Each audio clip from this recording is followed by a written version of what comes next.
The subcommittee will come to order. The chair recognizes himself for 5 minutes for an opening statement. Today, we will discuss two new user fee authorizations, one for generics and one for biosimilars, and also examine the worsening drug shortage problem facing our country. Under the terms of the generic drug user fee agreement that industry and FDA have negotiated, industry will pay approximately $1.5 billion over the next 5 years in exchange for more efficient and predictable review of generic drug applications and increased inspections of drug facilities. Currently, there are approximately 3,000 generic drug applications sitting in a backlog at FDA.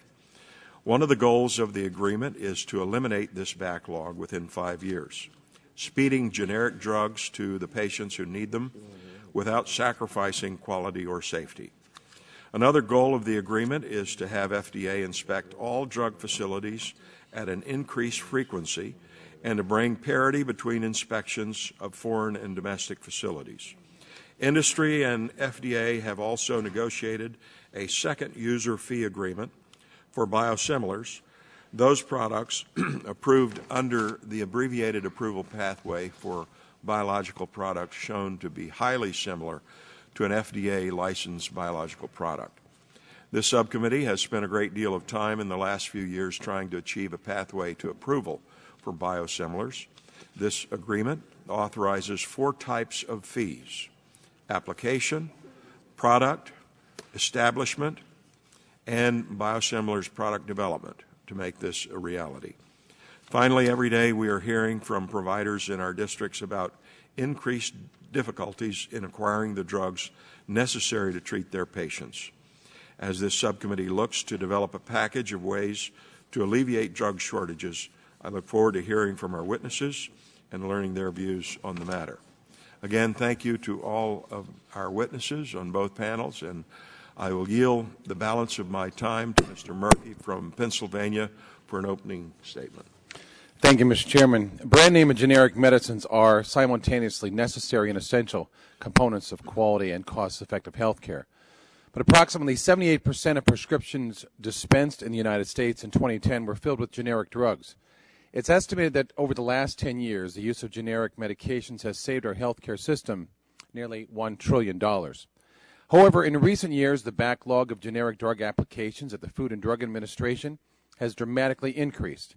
Today, there are over 2,500 applications awaiting review with an average review time of almost 31 months.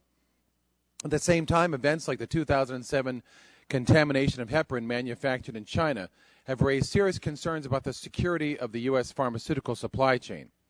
Today, 40% of all drugs sold in the U.S. are manufactured overseas, and as much as 80% of the active pharmaceutical ingredients, called API, in those drugs come from foreign sources. According to the Government Accountability Office, FDA inspects U.S. pharmaceutical factories every 2 to 3 years, but inspects overseas facilities on average only once every 9 years. In the face of these challenges, the FDA and the generic pharmaceutical industry have come together with other stakeholders to negotiate a historic 5-year agreement that will bring less expensive therapies to market faster. Less expensive drugs means better access to care for patients. That means fewer costly complications from untreated chronic diseases, fewer hospitalizations. Industry has agreed to do their part by paying $1.5 billion in user fees to FDA over 5 years, and in return, FDA has pledged to review 90% of new applications within 10 months by year 5 of the agreement. The FDA has also agreed to work to address supply chain safety concerns while ensuring level playing fields for domestic and foreign manufacturers by achieving parity between domestic and foreign facility inspections. Yesterday, I introduced the Generic Drug and Biosimilar User Fee Act of 2012 based on this agreement with Representatives Plone, Pitts, and Waxman. I look forward to working with my colleagues on this committee as we review to enact this critical piece of legislation. Finally, let me thank and commend Representative Dingell for his many years of leadership and work on the issue of drug safety. When we enact this legislation, it will be to a large extent because of his dedication and long-term efforts. And with that, I yield back. Chair, thanks, gentlemen, and now yields to the ranking member of the full committee, Mr. Waxman, for 5 minutes for an opening statement. Thank you very much, Mr. Chairman. Today we begin the process of establishing two critically important programs at FDA that will help speed low-cost generic drugs and biosimilars to the market.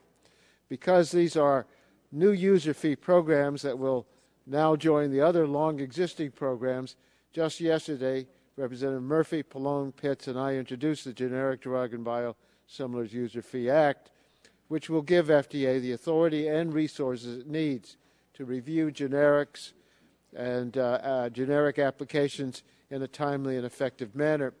I'm proud that we were able to work together in such a strong bipartisan fashion on this legislation.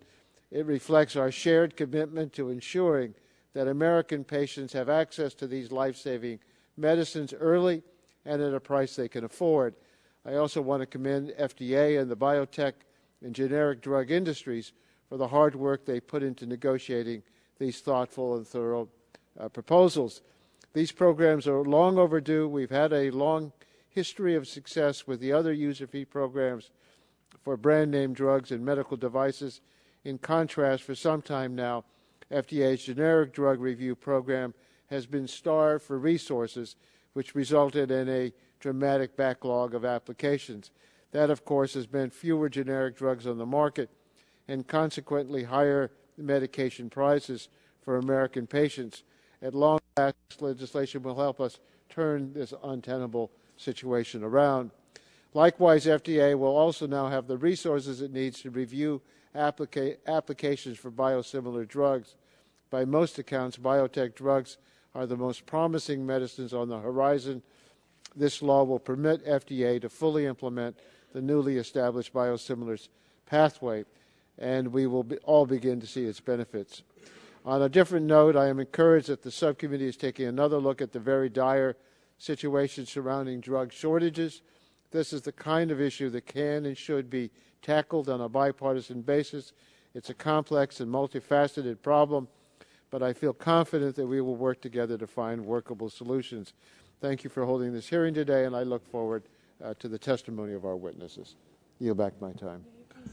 Chair, thanks, gentlemen. And at this point, recognize the Vice Chairman of the Health Subcommittee, Dr. Burgess, for 5 minutes for opening statement. Thank you. Thank you, Mr. Chairman, for the recognition. Dr. Woodcock, welcome to our committee. Certainly, you've always been very receptive to our questions, and appreciate the efforts that you provided to me and my staff on our visit to the FDA a few months ago. We're discussing two of the pending user fee agreements before the committee, but also today I think many of us are interested in the issue of the drug shortages. When doctors lack the essential tools, they are extremely restricted as to what they can do for patients. It is a complex issue. You've stated that before. Your agency has stated that before. But make no mistake, the FDA has a role in helping us find a solution. In calendar year 2010, over 240 drugs were identified as being in short supply or unavailable, and more than 400 generic equivalents were backordered. Many generic lines operate at margins that are so tight that when production becomes difficult, they can't afford to make the changes to revamp their machinery and make those compounds available.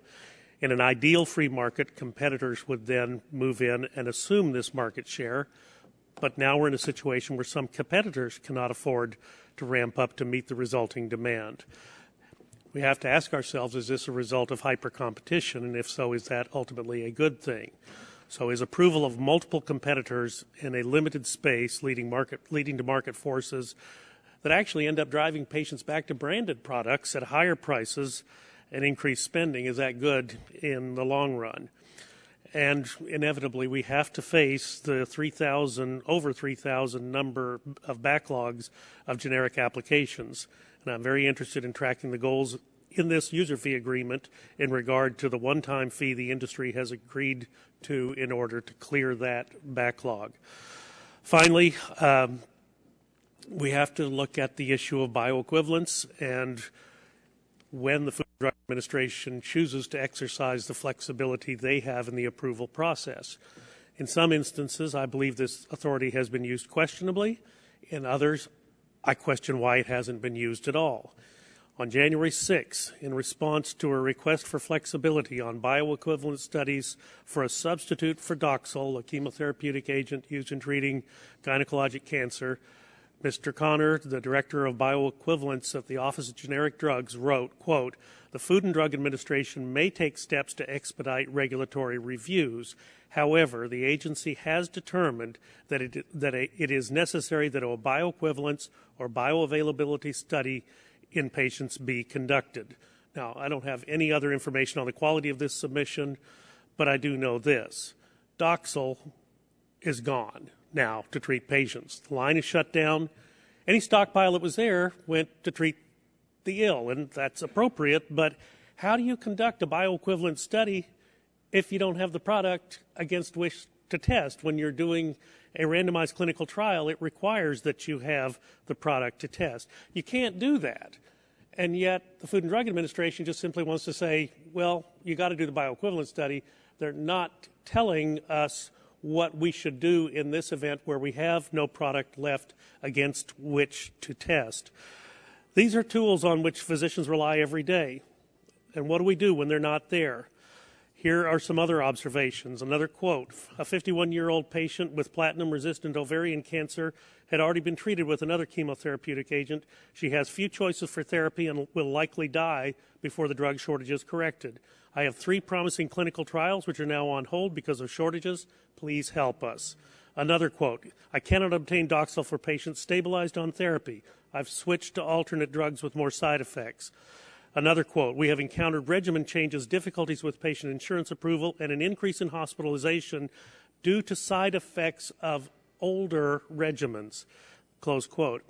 I asked that I have 35 such testimonials, and as part of a survey conducted by the Society of Gynecologic Oncology and the FDA letter, and I'd asked that those be submitted for the record.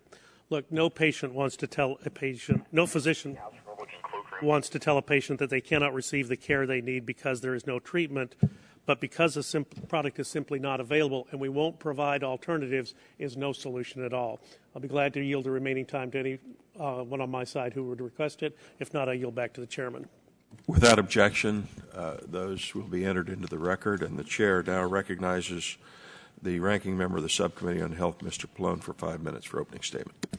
Thank you, Chairman Pitts. This hearing is the second in a series of important hearings that this subcommittee will hold in relation to the FDA user fee agreements, and I welcome everyone for joining us. And as I noted last week, I'm encouraged by the bipartisan nature of these efforts, and I look forward to working with my colleagues.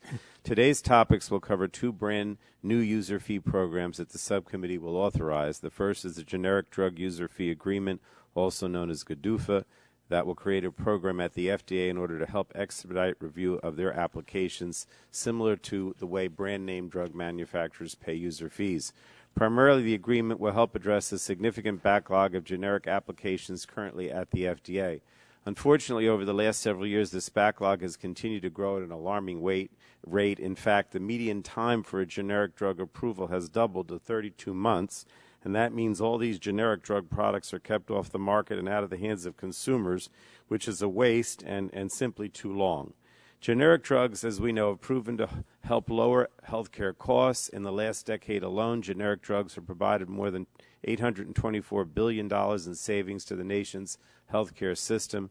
Clearly, bringing generic drugs to market faster should be a priority, and luckily the generic industry was able to recognize that we must provide the Office of Generic Drugs with adequate resources to do their job effectively. As much as I advocate for increased government funding for the FDA, that simply has become too difficult a battle to overcome, and so I appreciate the industry's ability to work with the FDA and move forward on a strong agreement, and I commend your efforts. The second user fee program is the Biosimilars User Fee Agreement, also known as BSUFA, which is the product of the Biologics Price Competition Innovation Act, the law that created a pathway for biogeneric medicine onto the marketplace. This agreement came together through a collection of brand and generic companies and FDA. Now, I know it's difficult for many to comment on the strength and robustness of the agreement because of the law's infancy, but it is a step forward in providing FDA the necessary resources to bring promising medicines to patients at a lower cost, and I'm supportive of its passage. I think that both Mr. Waxman and Mr. Murphy mentioned that last night the two of us, as well as Chairman Pitts, the 4 of us, I should say, introduced a standalone measure that covers both these agreements and shows that they have bipartisan support and that we're going to move forward with them. Another issue under discussion today is the current drug shortage of vital medications that are impacting clinicians, hospitals, and patients. We've depended upon these medications for years. It's alarming that drugs that have been around for so long would suddenly be the most difficult to keep hospitals, pharmacies, and doctors' offices supplied with. I strongly believe this committee has a responsibility to address the sudden increase in drug shortages. We had a hearing last September that brought light to some important inadequacies of the system, and I know there's a strong bipartisan appetite to work out a solution, and I hope that we can get there. It's not a simple task, but there are strong ideas that we have to consider and flush out. Lastly, Ms. DeGette has a bill that focuses on industry reporting as a worthy objective. I'm also aware the generic industry has a proposal that we'll be discussing today about a voluntary self-regulatory system. While I welcome their advocacy on addressing the problem, self-regulation always raises some critical questions, so I look forward to hearing more about that, and I trust the FDA and our other witnesses can give specific insight into some of these proposals. I wanted now to yield what time I have left to the Chairman Emeritus, Mr. Dingell.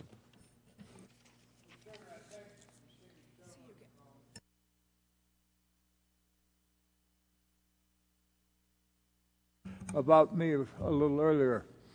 Mr. Chairman, as I have brought to the committee's attention in the past, drug supply chain safety is critical to the issue of health and safety of the American people. This hearing is going to reinforce how imperative it is to provide FDA with appropriate authorities and resources to secure our medicines. This committee has a long bipartisan history of working on this issue and looking into drug safety. It is now time for us to act. Our friends in the Senate have put together a bipartisan working group on this matter, and we in the House should follow suit. Time is short. If we don't work together in good faith on this issue, we will not be finding a solution, and the situation will continue deteriorating with death and hurt occurring throughout the American population by reason of our failure to address the difficulty. The American public deserves a solution. As we proceed today, I'm asking my colleagues to join me in working on this vital issue and to demonstrate to the American people that the Congress does indeed work for them, and that we follow on the steps that we took in the last Congress to see to it that we made foods much safer than they were by following on and addressing now questions relative to the safety of pharmaceuticals, appliances and devices, and ultimately cosmetics. And I thank you, Mr. Chairman. Chair, thanks the gentleman. That concludes the opening statements for the members. We are now we're voting on the floor. So we have two votes. We'll take a recess until the end of the second vote, at which time we will reconvene. The subcommittee stands in recess.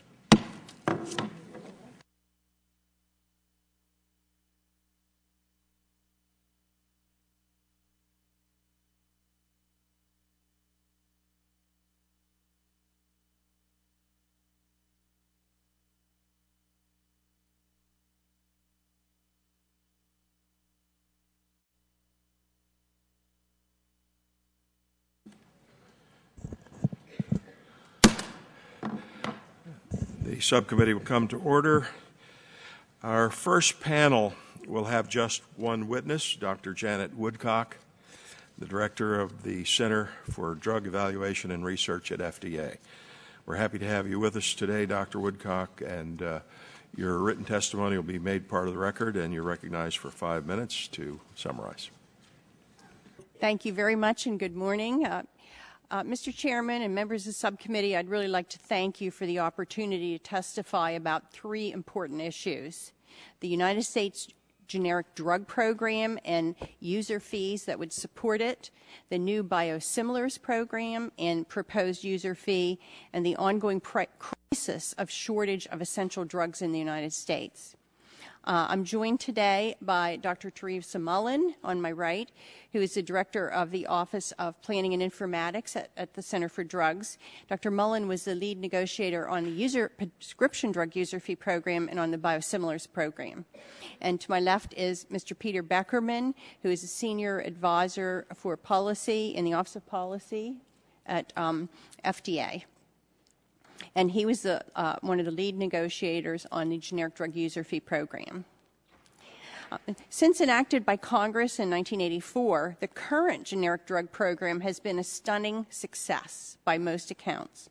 Today, over 3/4 of prescriptions dispensed are for high-quality, affordable generics, as the members have said, saving Americans billions of dollars, literally.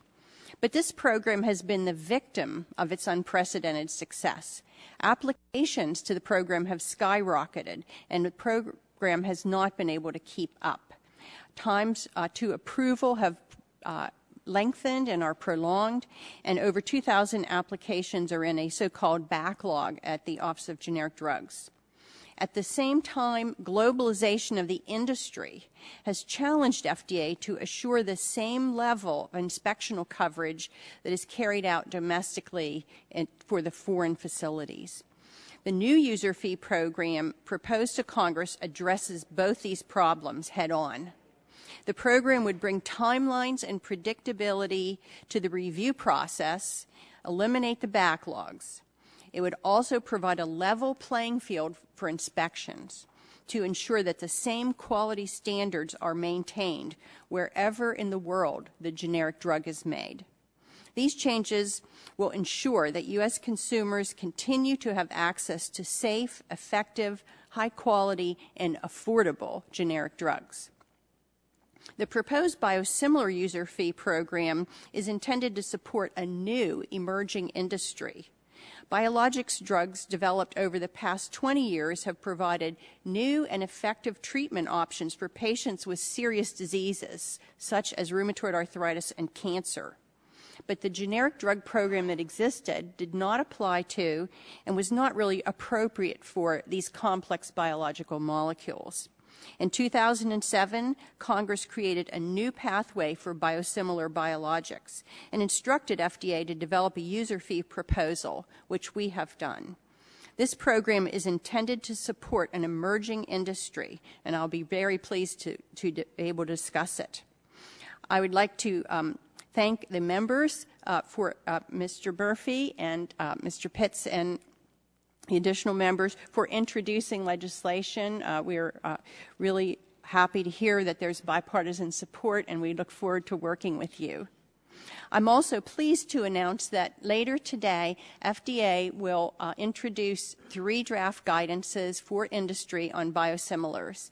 These will contain technical information that will help the industry as they develop these new products for the U.S. market. The third topic, drug shortages, is a very important issue.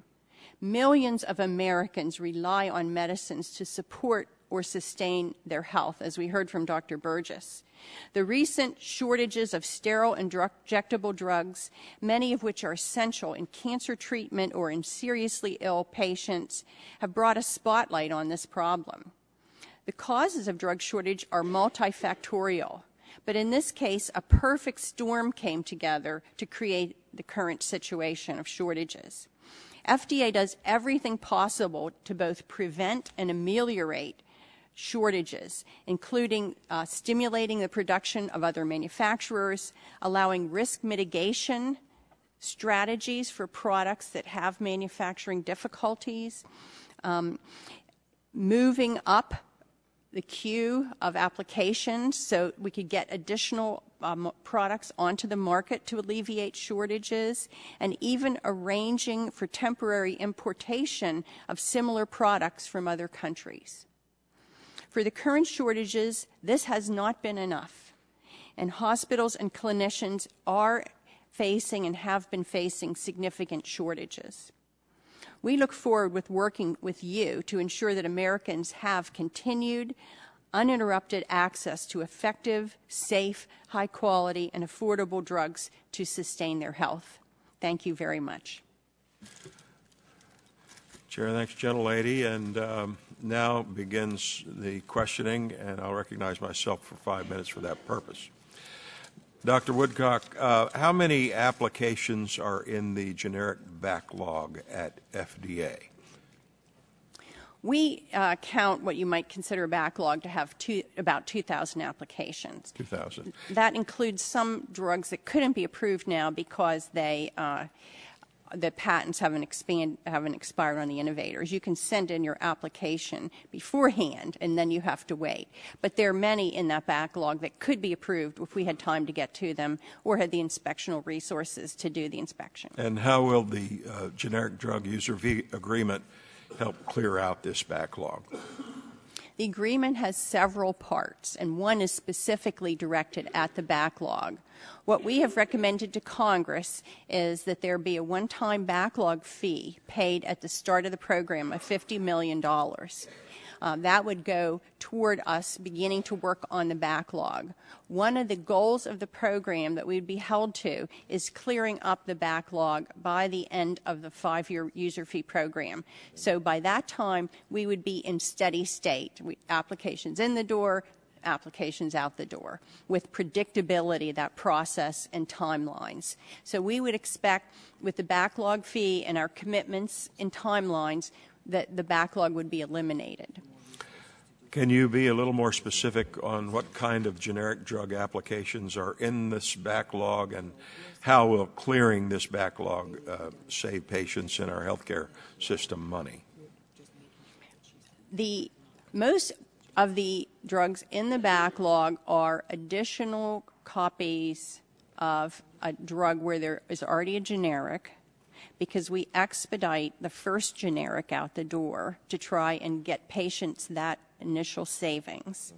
But so that additional copies of a generic will have been shown to further lower the cost of the drug, the price, due to competition. So this is important for lower cost drugs and also to have a robust supply.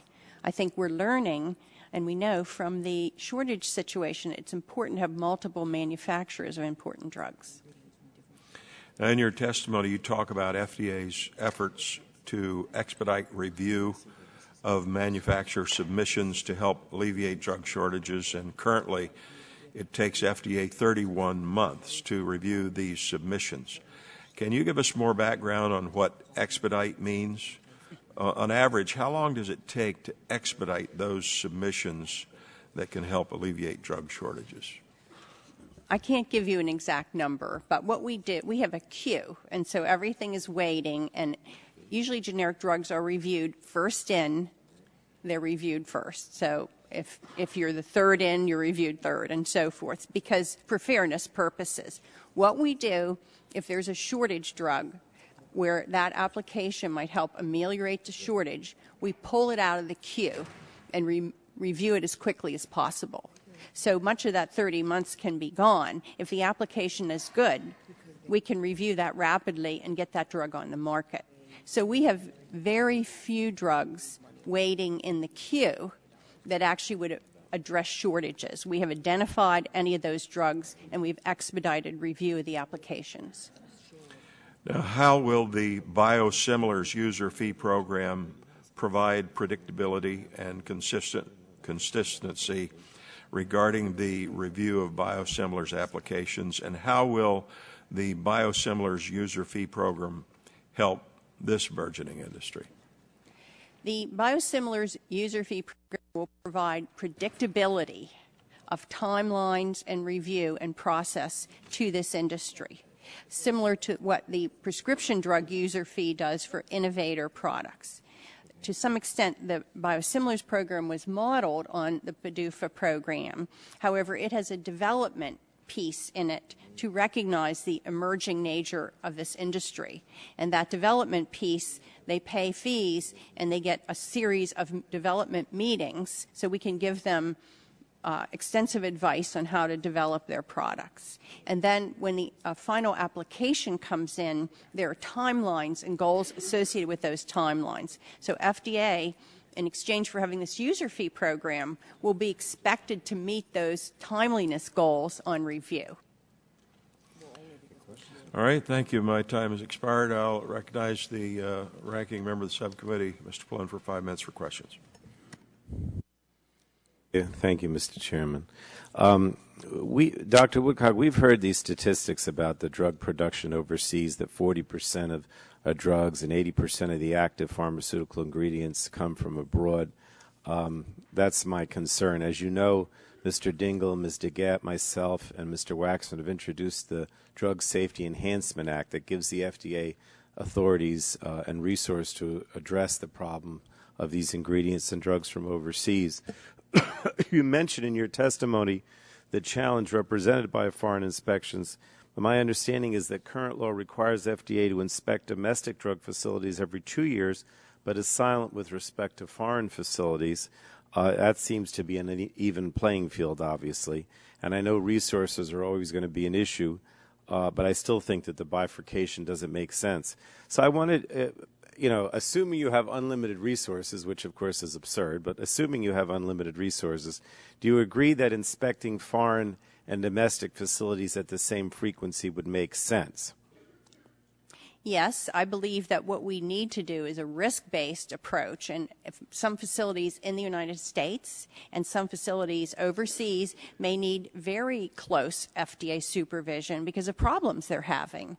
Other facilities may be on a different schedule based on the risks that they pose. But not based on whether they're domestic versus overseas. That is exactly right. Now, would you need new authority to permit you to do that, which, to make sure that it's not different, foreign versus domestic, and to do the risk assessment? Would you need new authority for that?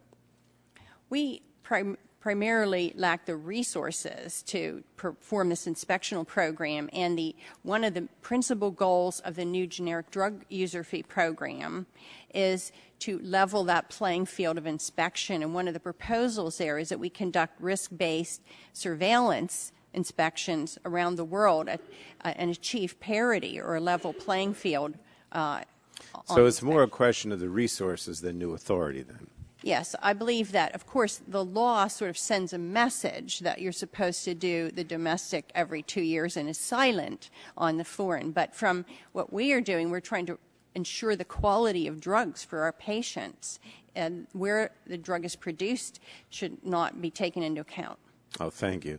Now, would it be helpful to have additional resources to conduct more foreign inspections of brand facilities? I mean, this isn't confined to just generic, correct? We need to inspect all facilities producing drugs of any kind, including over-the-counter drugs and so on, at the appropriate intensity for the risk that they bear. Okay. Now, what about the responsibility of U.S. companies? For example, we had the heparin situation illustrated the importance of raising expectations of pharmaceutical companies to be familiar with their own suppliers, coming from abroad. Do you think that U.S. companies should have to be able to ensure that the products they sell meet U.S. requirements, even though those ingredients are coming from abroad? Is there any new authorities that would help the FDA in making sure that companies meet those responsibilities? Yes, as we have said repeatedly, we feel that our authorities at the border in particular are somewhat limited, and there are additional authorities that have been discussed that would aid in keeping foreign products that don't meet our standards out of this country. All right, let me just say, as I have a minute left, with regard to BSUFA and the BSUFA negotiations, both you and the FDA Commissioner Hamburg gave assurances to the generic industry that the Biosimilar User Fee Program would receive $20 million in funding. Now, I understand we're talking about, money that would be shifted around within the agency. What steps are being taken to make sure that happens? Well, we have made a commitment.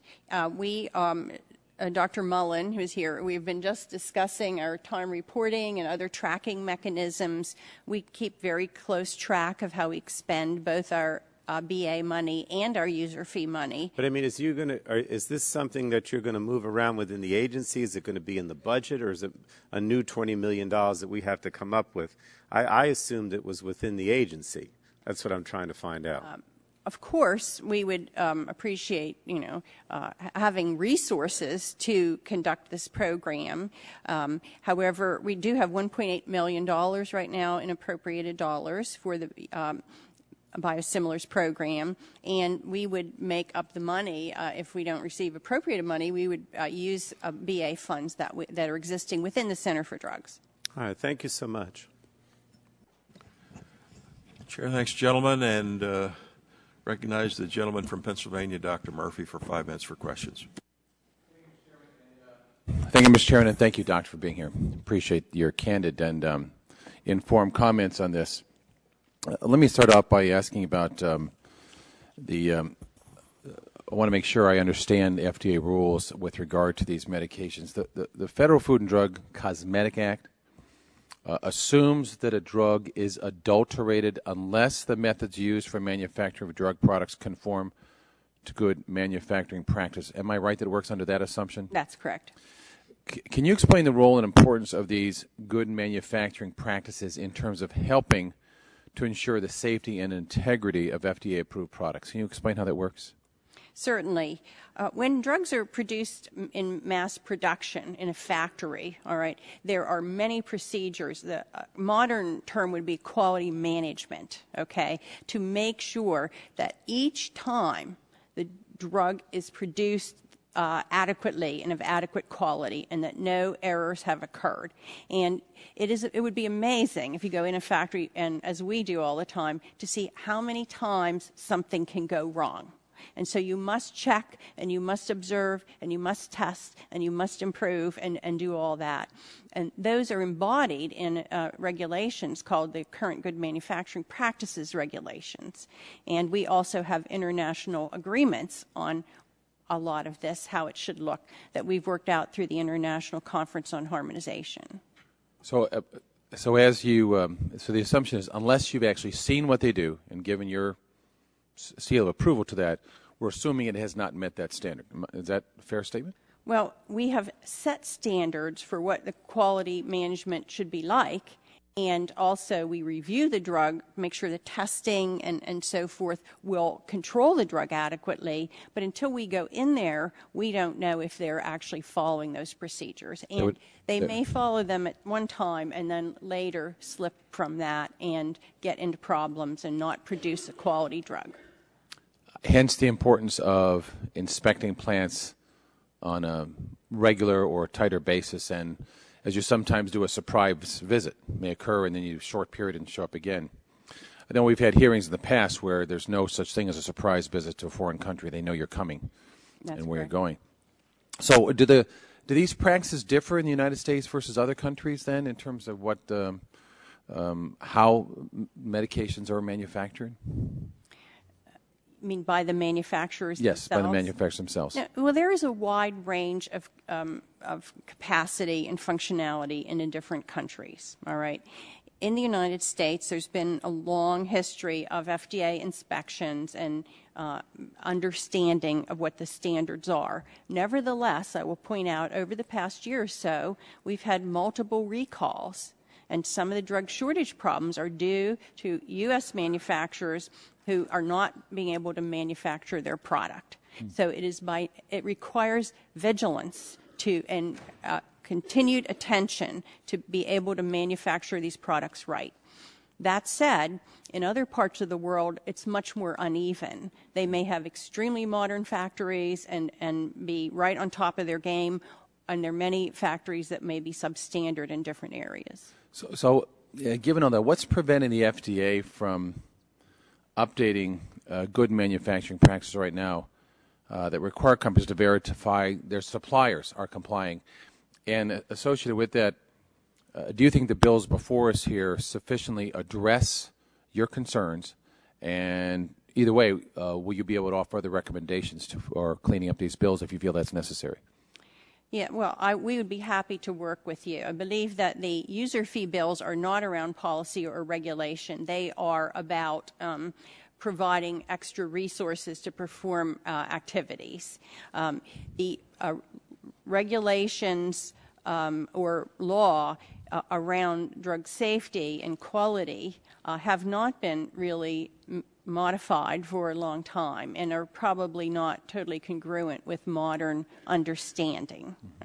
So there has been discussion by this committee and others about, are there additional standards that could be put into place that would bolster and bring these up to modern understanding of of what is needed. For example, I'm always surprised, and I'm sure most Americans would be, to hear that we can't really, there's a presumption that anything that's being imported into our country of a drug is okay, and we have to prove that there's something wrong with it rather than the opposite.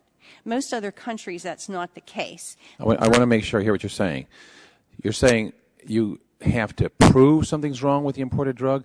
So what you told me before is with companies here, there's an assumption that it's adulterated unless they can prove they've gone through inspection. But you're saying when a foreign drug comes over, the assumption is everything is fine unless you prove otherwise? Yes. That's two different standards. Now, I'm not a lawyer, all right, and so, but that's how I understand the legal framework is set up. So we have to look at that and prove some way that it is not adequate for entry into the United States. I appreciate it. I think that would come as a shock to most Americans to understand that that's how things are going. Thank you so much. And I will tell you that's not the case in other countries where they can hold things at the border if they even feel that they may not meet the standard. Thank you. I yield back. Thank you, Mr. Chairman. Thanks, gentleman, and recognizes the gentleman from Michigan, Mr. Dingell, for 5 minutes for questions. Mr. Chairman, I thank you for your courtesy. Welcome, Dr. Woodcock. I am sponsor of H.R. 1483, which I hope this committee will give some strong consideration to. My questions today are going to require only yes or no answers in view of the fact I have so many. Starting, over 70% of prescriptions filled today are for generic drugs, considering the fact that 40% of all drugs come from overseas and 80% of active pharmaceutical agreements are also from overseas. It's critical that we be able to protect American consumers by ensuring the safety of the drug supply chain. In order to do this, FDA must clearly have the proper authorities in place. Dr. Woodcock, yes or no, if you please. Does the Federal Food and Drug Cosmetic Act require FDA to complete GMP inspections of domestic drug manufacturers every 2 years? Yes or no? Yes. Does the Federal Food, Drug, and Cosmetic Act require FDA to complete GMP inspections of foreign drug manufacturers on a comparable basis? Yes or no? No. Would you have the resources to do it if they did? Not currently. Is it accurate to say that current law is silent on the frequency with which FDA must inspect foreign facilities? Yes or no? Yes. Does FDA generally meet the biennial inspection requirement for domestic drug facilities currently? Yes or no? Yes.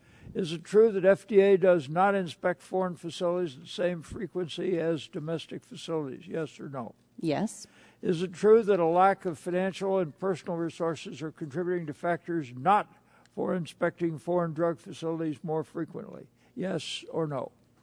I'm sorry, could you repeat I'll give that it again. a little more slowly? Is it true that a lack of financial and personal resources are contributing factors to not inspecting foreign drug facilities more frequently? Yes. Yes or no? Do you agree that conducting inspections of domestic and foreign drug facilities at comparable frequency is as important to ensuring a level playing field for drug manufacturers? Yes or no? Yes. Sometimes the playing field gets slanted against United States manufacturers because of our inability to inspect foreign manufacturers and suppliers of different kinds. Isn't that so? Yes.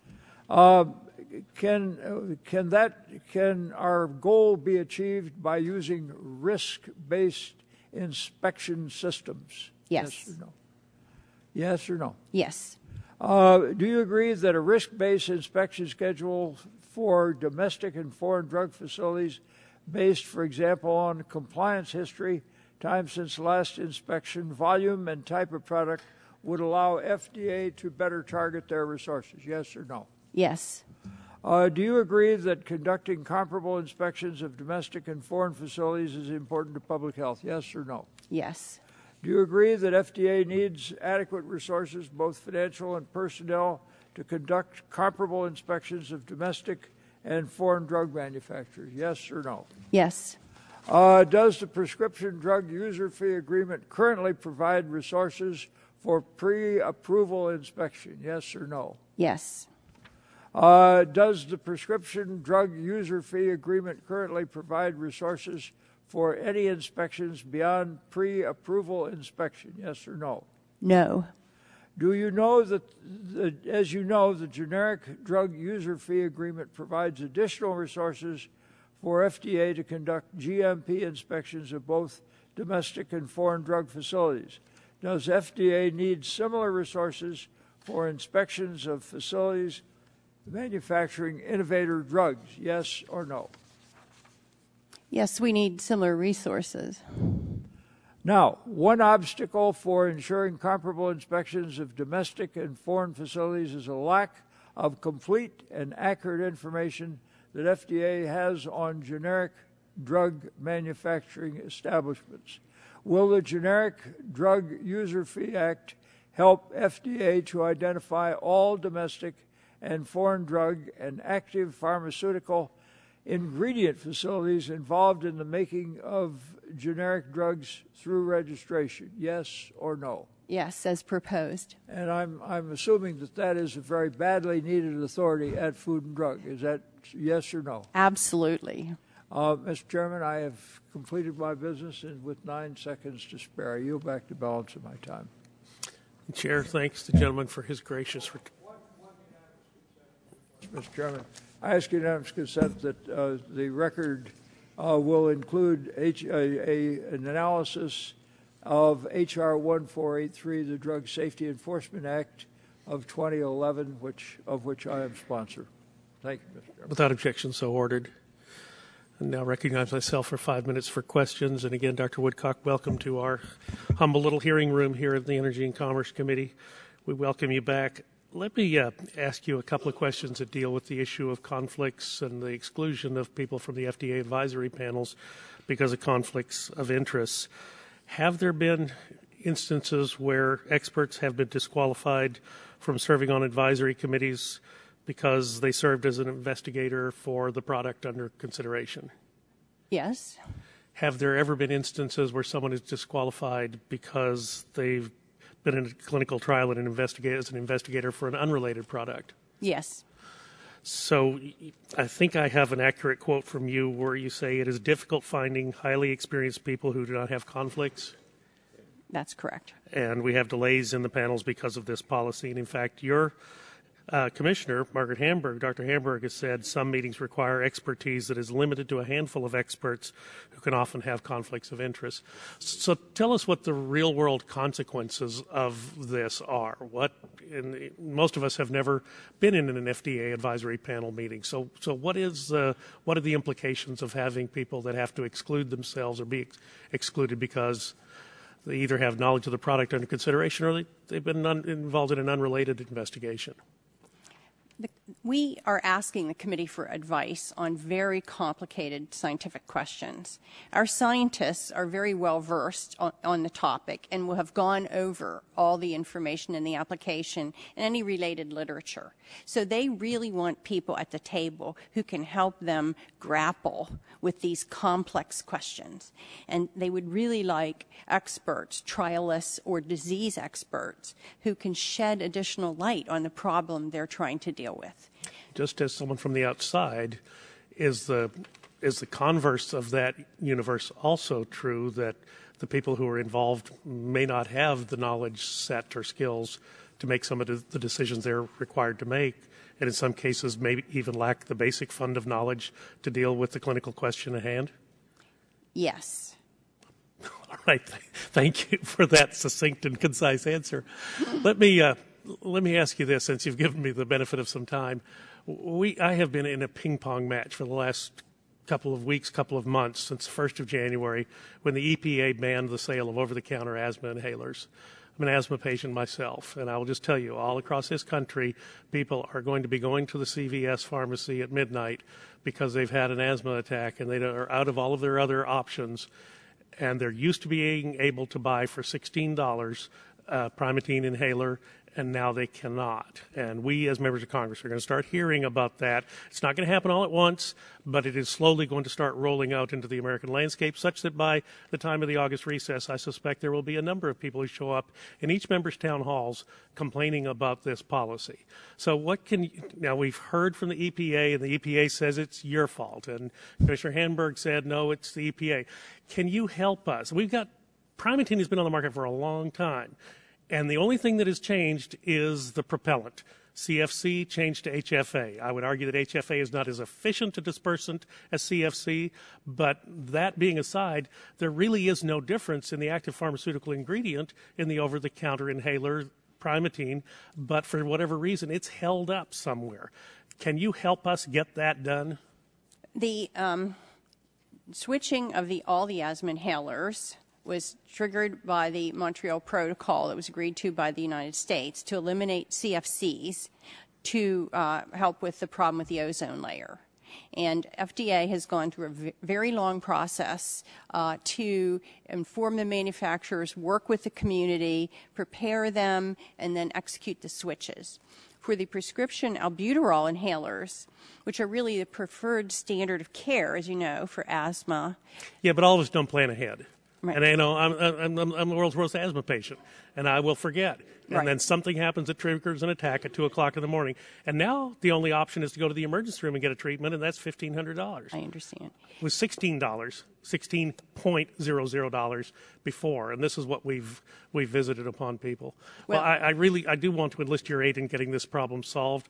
I've asked the EPA to allow the sale of existing Primatene inhalers with CFC until those markets are exhausted, but we really do have to fix it. That's why we have an approval rating of 8%, because people look at this and say, well, this is a simple problem. The stuff was for sale before, it's got a different propellant, sell it again. Or did you really think that asthma patients were blowing a hole in the ozone layer? I don't think so, and you'll never convince me otherwise. But my time has expired, and I'm going to yield to, who am I going to yield to? No one on your side.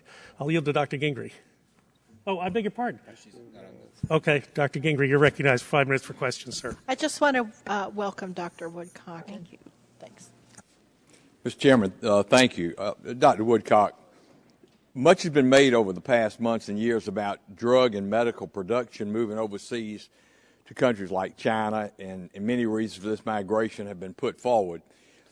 In a study that ran in Health Affairs, this is November 2011, entitled Evolving Brand Name and Generic Drug Competition May Warrant a Revision of the HatchWaxman Act.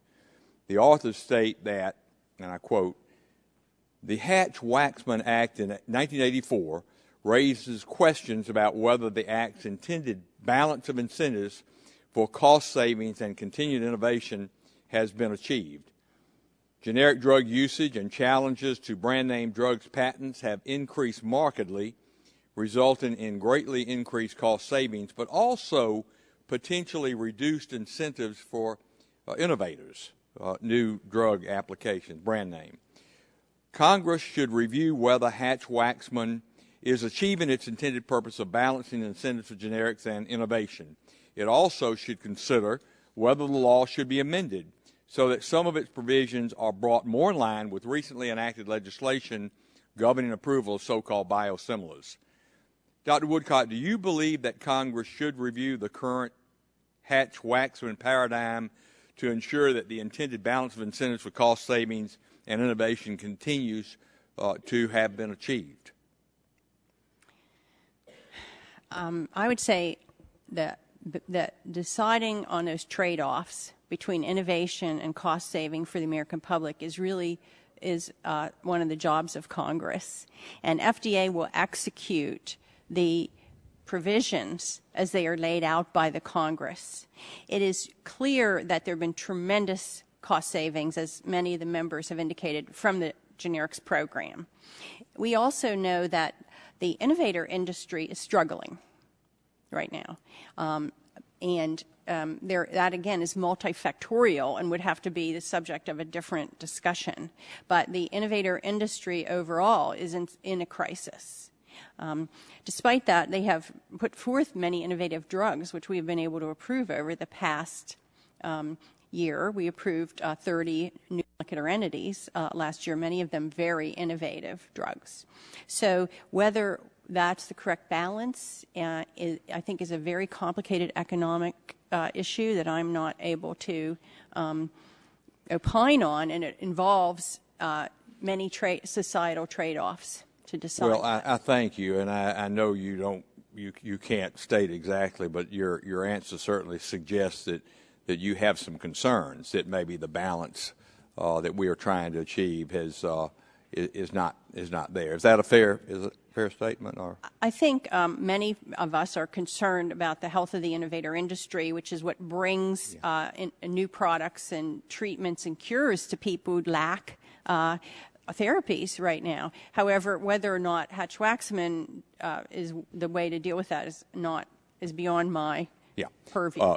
Thank you, Dr. Woodcock. I want to commend the FDA on its concern for U.S. patients in light of our current drug shortage crisis. As you know, this is an issue that's important to this committee and this Congress, and I want to commend my colleague, Representative DeGette, for her leadership in this area. As a medical provider, I believe that proper notification can play a critical role in ensuring patients get the best care possible, especially those with life-threatening conditions such as cancer.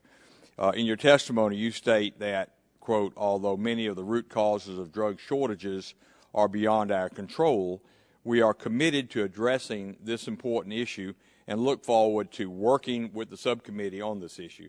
Tell me, Dr. Woodcock, what are the root causes of drug shortages and which ones are beyond our control?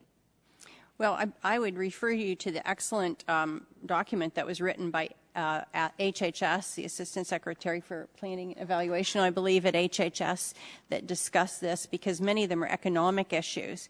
What we saw with the sterile injectables, which are the drugs that are in great shortage right now, was a surge in capacity over the past 10 years, but with a very limited number of manufacturers, most of whom are in the United States.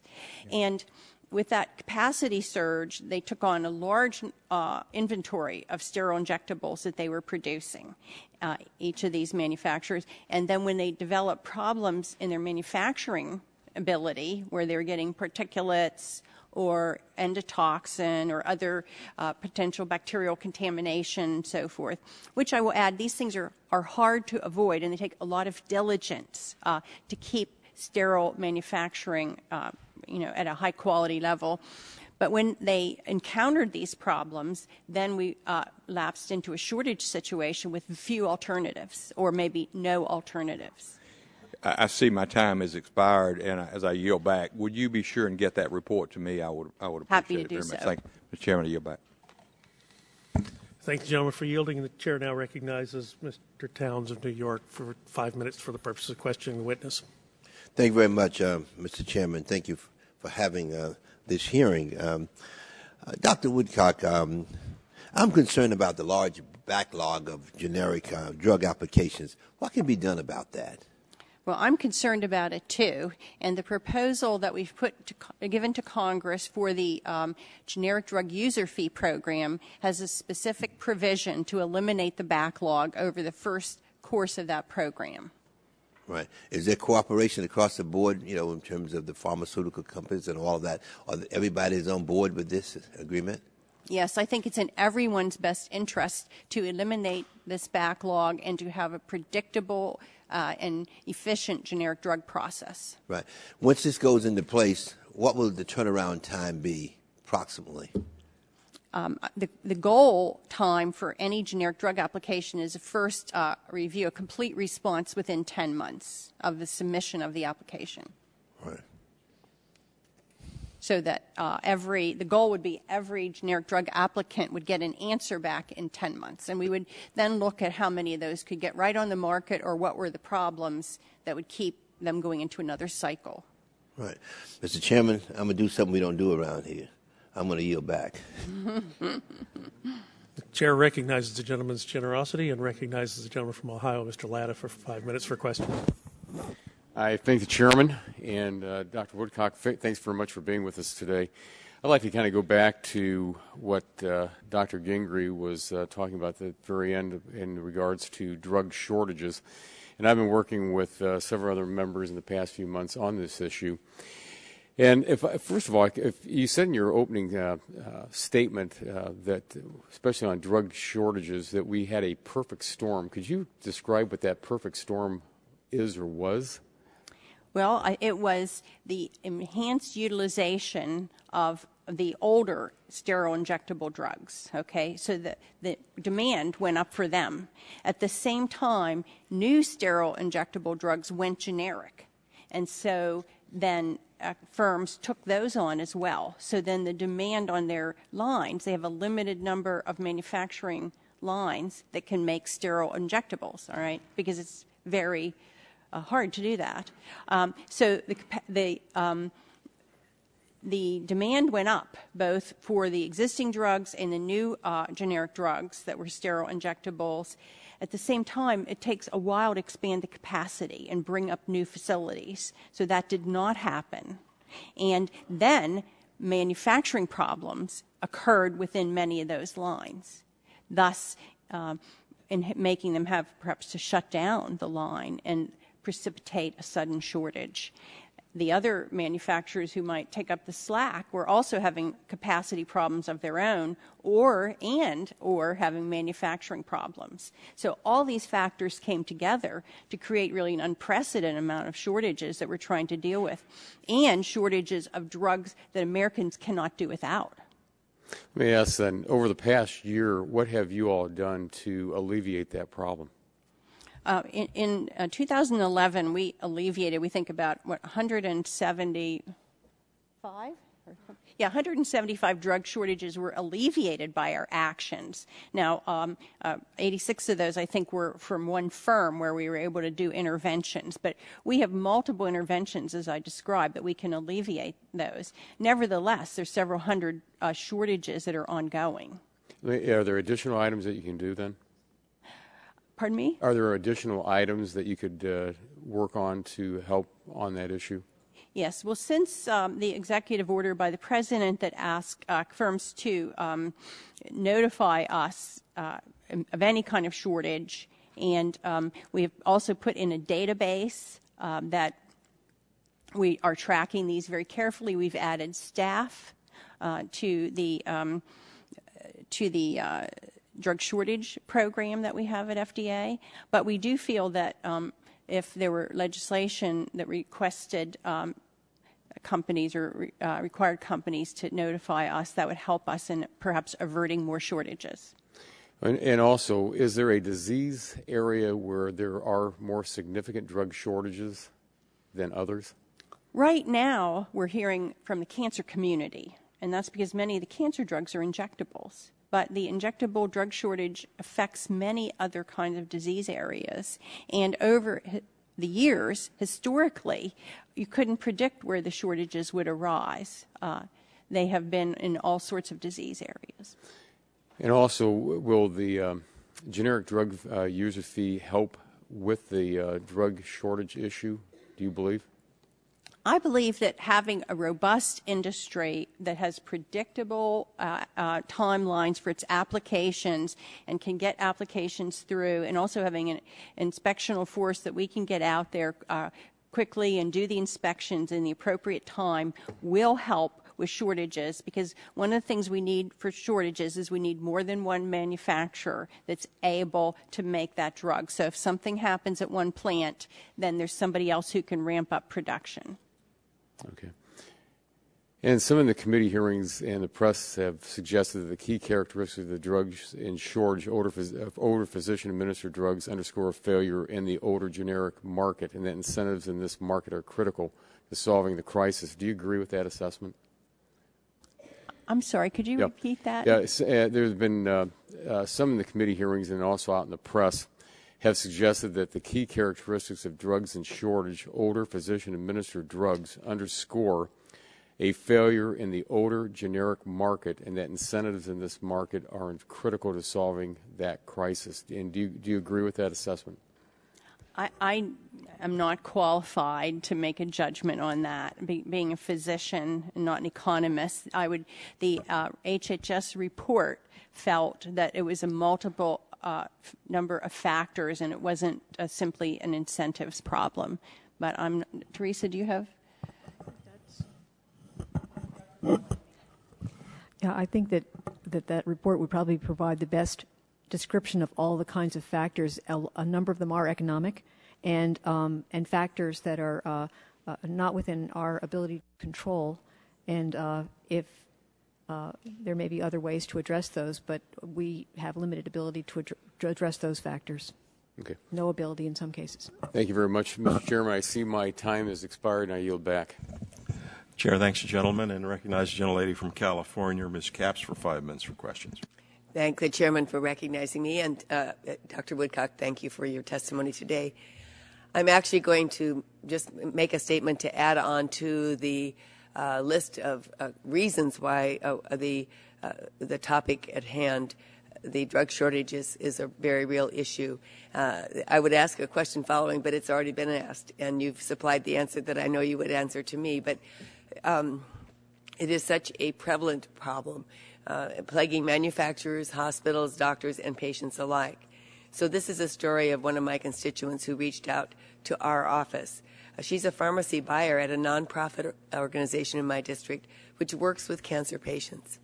So right now our organization is not able to purchase life-saving critical care drugs, and for some of them they've been waiting more than 4 months. I know this isn't a new story to you either, but it's one more story. And the only route available for this organization, because they're nonprofit, is to get these drugs from the black market, who is essentially auction them off, often charging 3 times more than what they ought to cost. As a nonprofit, you can imagine they never are successful in their bids, and instead the treatments for their patients they're representing are delayed. This is hard to believe in this country at this moment. So let me turn to something a little different. May I say something? Of course, please. Yeah, we are accepting reports from outside parties where they have encountered excessive pricing behavior and other behaviors that we can refer to the Department of Justice. I appreciate that, and actually we'll take that back to this constituent and to others. We'll let our district offices know when they hear these stories there is a path that can be followed. You don't just have to say, I'm so sorry. We can say, well, there is a path, and there could be some recompense that is made in that area. Another mechanism for helping to address drug shortages is notifying of the FDA of impending shortages. I know that in the next panel, you're going to hear testimony discussing the Accelerated Recovery Initiative that the industry is putting forward to help address and prevent shortage. Anticipating that might come up in their discussion, what do you think of this proposal? And in particular, do you think it should be implemented? In what ways would it obviate the need for legislation? I mean, how is this going to help us, and so we can focus on things that would make a difference for you, and that they're going to come up with this solution? Yeah, we haven't had the opportunity to examine the proposal in detail, and we look forward to working with the industry on the proposal as well as with Congress. Okay, so you're going to be listening carefully to the next panel as well. And then finally, with the rest of my time, we've heard a lot of discussion today about the increasingly globalized drug supply chain and the challenges it poses. I want to ask you about a couple of problems I've heard about in particular. First, I understand the FDA has had problems conducting or completing inspections of facilities overseas or abroad.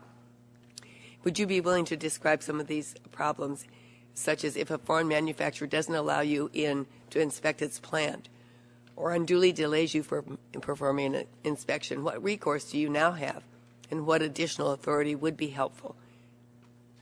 Peter, would you like to? Mr. Beckerman will address. All right. Sure. Currently, FDA has to show that a drug appears to be adulterated or misbranded to keep it out of the country. And if FDA inspectors are delayed, limited, or denied in an inspection, there's no immediate recourse that the agency can take. And so having an explicit authority to allow us to exclude a drug if our inspectors have been impeded would be extremely helpful. So these companies know very well that if they delay or deny, that nothing's going to happen anyway. There are very different incentives depending on the type of inspection that's being done. firms have an obvious incentive to let FDA investigators in for a pre-approval inspection because that's a condition precedent to getting their drug on the market. Once a drug is on the market, that incentive no longer exists, and it would be helpful for FDA to have a tool. So having a tool would be useful to you. That's right. To note. I also understand that information sharing with foreign regulatory partners has posed some challenges. Could you describe a couple of these challenges? There's a few more seconds left. And also the role of importers in the supply chain that has become a more prominent one in recent years. Do you want me to? On the information sharing question, in particular, the Food, Drug, and Cosmetic Act has a provision that prevents FDA from sharing what's called trade secret information. And this is not typically the sort of thing that we think about as the secret formula for Coke, but it's information related to the manufacturing process. It's critical to be able to share that information with regulatory partners if we want to take advantage of their regulatory reach and be as efficient as possible. So addressing the inability to share that sort of information would be very helpful. Would that require legislation? It would. Okay. Thank you very much. I yield back. Chair thanks the gentlelady and recognize the gentleman from Louisiana, Dr. Cassidy, for 5 minutes for questions. Thank you, Dr. Woodcock. I'm always impressed how well you answer questions. The gray market. I'm speaking, of course, about drug shortages. What is the volume of drug on the if 5FU is in a shortage? Do we have a sense of how much the gray market will arise to fill that need? I would ask Captain Valerie Jensen, who's our head of drug shortages, to see if do you have any insight into that? Yes, I'm Val Jensen, Associate Director of Drug Shortage Program. And we don't think there's a large supply in the gray market from what we understand about the gray market. FDA doesn't receive a lot of information about the gray market, but we do know that from what we hear, it's a very small volume that's in the gray market right now. But I'm concerned in this report, the HHS, they speak about if there's early notification of shortages, there may be hoarding. That almost seems like you're throwing gasoline upon the potential of a gray market. Yeah, that's would you agree with that? We would agree with that. And so is it good to have early notification or not? What we would do, so if we receive the early notification, what we do with that is try to work with the company, whatever company is having the problem, on addressing that issue as soon as possible. Hopefully we can prevent the shortage before it even occurs. That's our goal. Now I'm also concerned, I don't know this, I'm just asking, do some people make it a practice to hoard in anticipation and therefore step in? It clearly would be a nice way to make some money. You mentioned there could be a referral to DOJ, but this is kind of a late development. Have people done that in the past? Have we looked at the ordering patterns of companies? Do they order here, then they suddenly order there, sort of thing? FDA doesn't normally get that type of information, the ordering information. Would that be HRSA? The manufacturers would know what's being ordered. When there's a potential shortage, sometimes companies do. But let me ask, because I think here last time, and people have mentioned they don't know the source of drugs on the gray market. It seems logical to look at, wait, who's ordering? Is there a difference in ordering pattern relative to a particular entity's patient base? Does that make sense? Now, that just occurs to me, and frankly, I've looked at that, and when you look at that, you think, that's kind of interesting. Small little hospital ordering a lot of drug. Mm-hmm. Now, has anybody pursued that more than just kind of looking at it? Yeah, it's just not data that FDA has access to as far as hospital ordering patterns. I could give it to you. I mean, I just made a phone call and got it, and actually it kind of raises questions, frankly. Right. Well, I think those are the types of things that law enforcement might be interested in. Also, I would say if we have a early notification process, we would not plan to make it public unless we had failed to avert the shortage and the shortage was imminent. Now, okay, then last time, and again, as you were describing the means by which you averted shortage, there seems to be somewhat of an ad hoc basis to it. You got a call, you rushed in, you started making it. In my life, I've learned that it's better to have a system as opposed to an ad hoc. Have you systematized that, or is it still somewhat ad hoc? I think we've systematized it to the extent it is possible. The problem is that the manufacturers cannot predict when they're going to run into shortage. Many of these shortages are precipitated by manufacturing failures. They make the drug, they're going along making the drug, everything's fine, and then they discover particulates, they've mixed up the drug. Presumably there's quality control that on a regular basis they're going to pull up and say, okay, every 6 weeks we're going to run a sample and make sure it doesn't have sporicide or something in it. Well, it's much more than that, actually. There's a very tight system of controls. You were talking about the good manufacturing practices call for very tight I only have 53 controls. seconds. Can I just, by the way, just to go back, if you don't have access to the ordering pattern of the hospitals, who does have that data? Do you know who?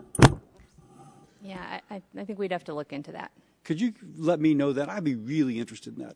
And let me ask one more thing. Going back, Mr. Dingle had a line of questions about whether or not you need more resources. I think it was our previous conversation. You mentioned that union contracts would limit the ability to send people overseas. Dr. Hamburg was here, and she really kind of rope-a-doped me on that. So let me just ask a yes or no. Do you have the ability under your union contract to send somebody overseas to inspect a plant if they otherwise object? Yes or no?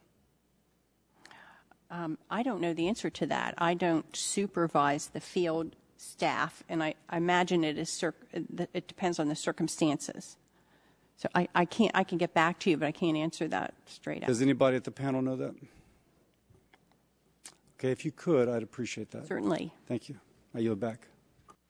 Chair, thanks to gentlemen. That concludes the members of subcommittee questioning. That objection will go to the members of the full committee, and Ms. DeGette of Colorado is recognized for 5 minutes for questions. Thank you, Mr. Chairman. I just want to ask a follow-up question about the drug shortages, and I appreciate my colleagues on both sides of the aisle working with me on this issue because it's something that sort of hit and escalated, and we're all hearing about it from our hospitals. You know, we're all concerned about the stories we hear, particularly with these generic injectables, about the shortages that hospitals are having. A lot of them are pediatric cancer patients and other patients like that. But I'm hearing from my pharmacist at the hospital that this is now expanding to many other drugs. They told me that they have a drug shortage a day at some of these hospitals, some place where they're trying to make these value judgments about what they treat the patients with. And so I also am concerned about the hoarding issues and the other issues. But I guess I would ask you, either any of the witnesses, to talk about, under the current voluntary program that you have, do you see a lot of problem with hoarding right now?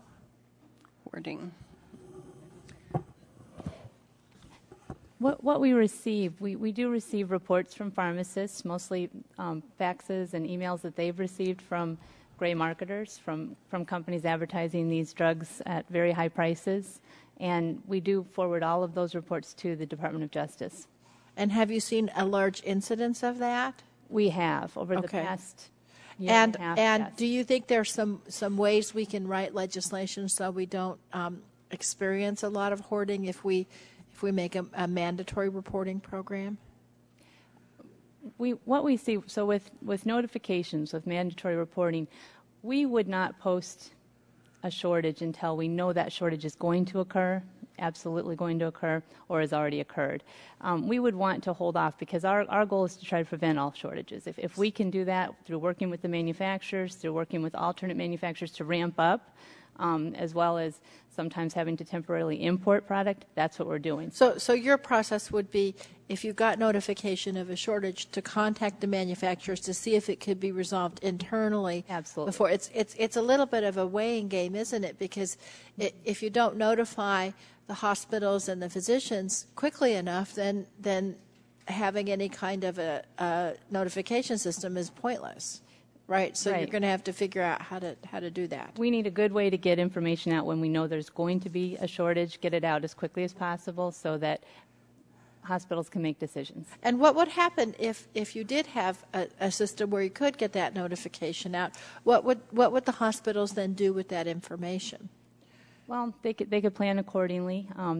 Sometimes treatments can be reserved for certain types of patients where there is an alternative for other patients. They can use those alternatives. Sometimes it helps hospitals make those decisions. Okay.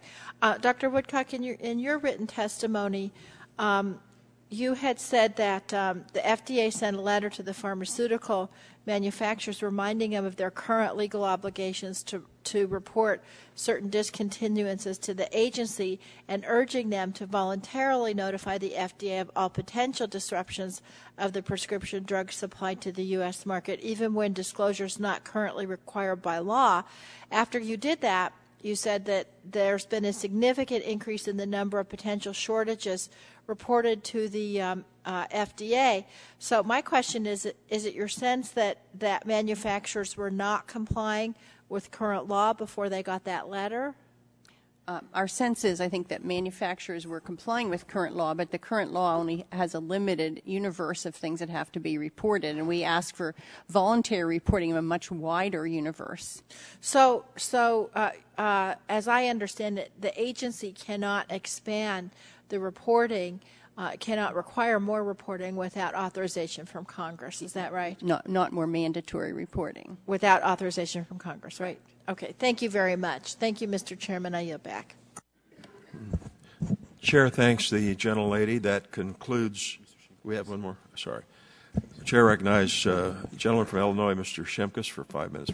Yeah, I'm sorry, Dr. Woodcock. I know you've been here for a while and been waiting. I had to go speak on Yucca Mountain, so I had my different jobs I have to do. So I just really wanted to focus on the generic user fee act issues and the proposal to develop better science for new bioequivalency methods for locally acting drugs. So the question, I mean, it's all with trust but verify, you know. How do we know we're going to get what the promises are? So what types of metrics do you think there'll be for Congress and American people to judge whether we're getting our best return on investment with this? Well, similar with the user fee program, you know, there are interim goals throughout this generic drug user fee program that have been devised, and we will report on those goals, and you'll know exactly what our performance is against the goals. So there are many metrics that are put into place for performance of the program. We intend to meet those metrics, but right from the beginning, we will have to do things in the first year, and we can report on those actions. Yeah, and I appreciate that. I think Congress would like to see, I think the folks who are working with you collaboratively would like to make sure that it's transparent. There's predictability. A lot of our concerns is the length of time without it. So, I mean, there is just hopes that in paying for an expedited, clear, safe system, that we're going to get what's going to be paid for. Well, I hope you can feel some confidence because of our track record of the prescription drug user fee program, where we have exceeded or met our goals up through almost the entire program. And I just I've mentioned this numerous times in various hearings, and I applaud it. I think focusing on the risk-based approach in the recent reports is right on. I mean, if we've got good actors who are good actors, and they've been good actors, they continue to be good actors, and then there may be a time to revisit, but annually we can make that determination. Where obviously when we're not inspecting, we'd much rather have inspections of facilities we haven't visited versus continually re-inspecting the good actors. So I find that positive, and I look forward to that. Utilizing predict information from companies, foreign governments, and third parties could help us, obviously, to do this risk-based system. Can you describe the importance of the risk-based approach in ensuring the safety of imported drugs?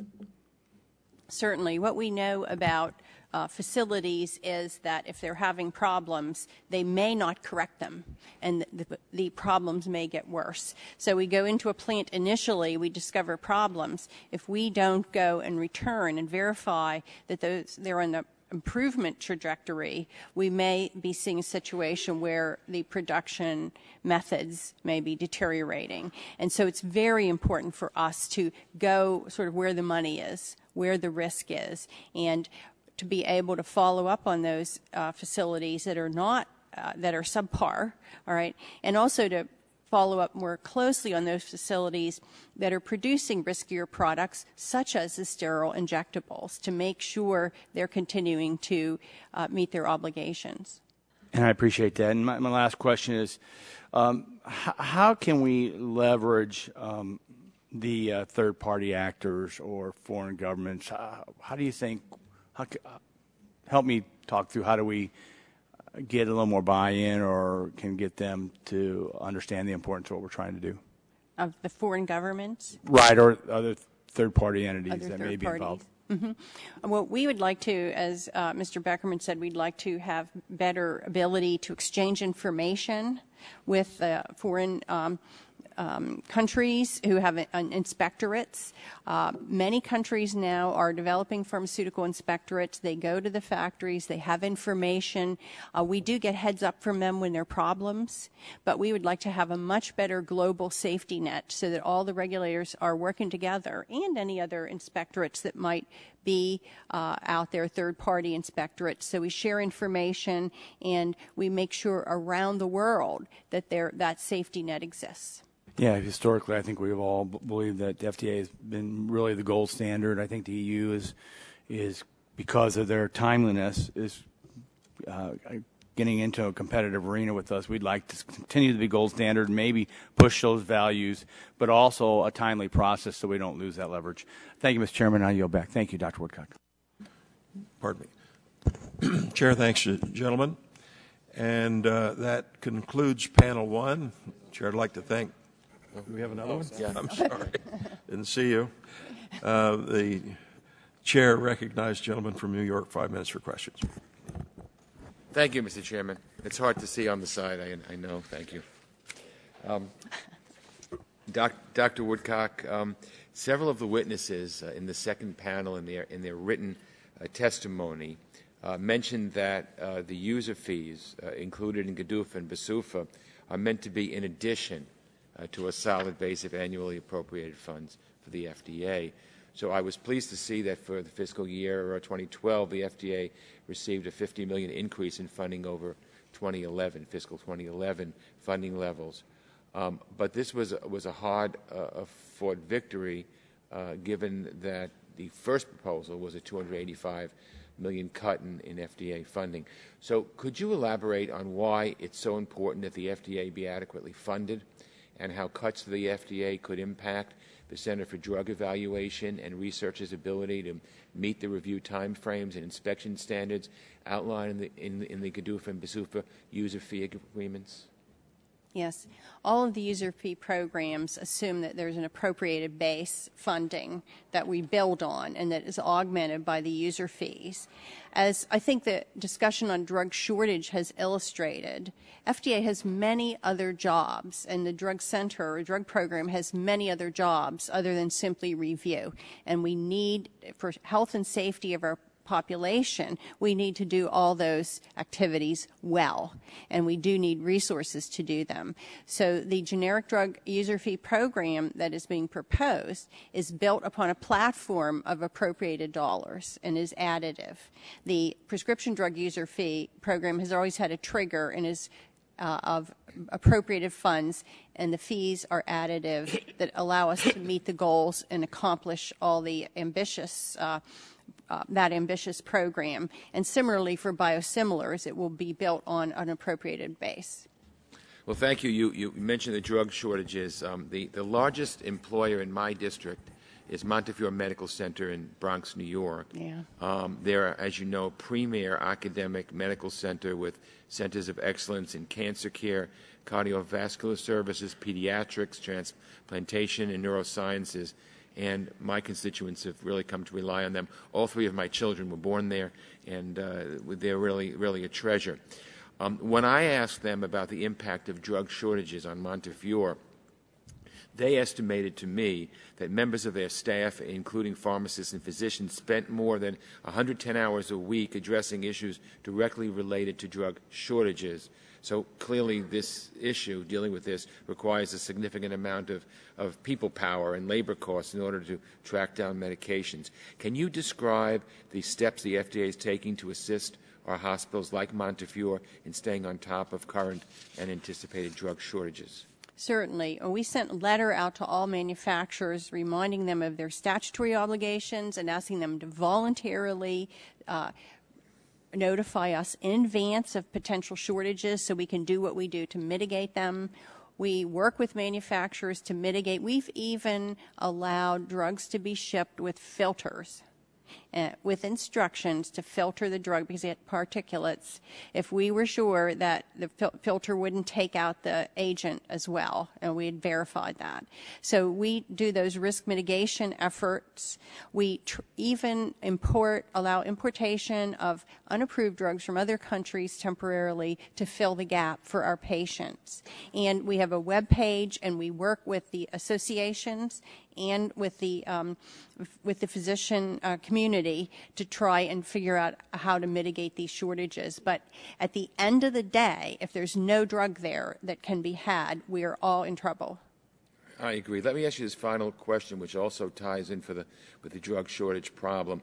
I've heard from healthcare providers and patients that there is an added layer of difficulty in addressing shortages in this area because they say that the DEA limits the amount of active pharmaceutical ingredient a company can purchase and manufacture. I've also heard from parents who are frustrated who they've struggled to obtain generic forms of their children's ADHD medications in recent months. So I do recognize that the DEA has to do its part to ensure that controlled substances are not being abused. But how can DEA and FDA work together to ensure that the shortages of controlled substances, such as the ADHD medications or pain medications like fentanyl, are quickly addressed and access to these medications restored to patients with a clear need?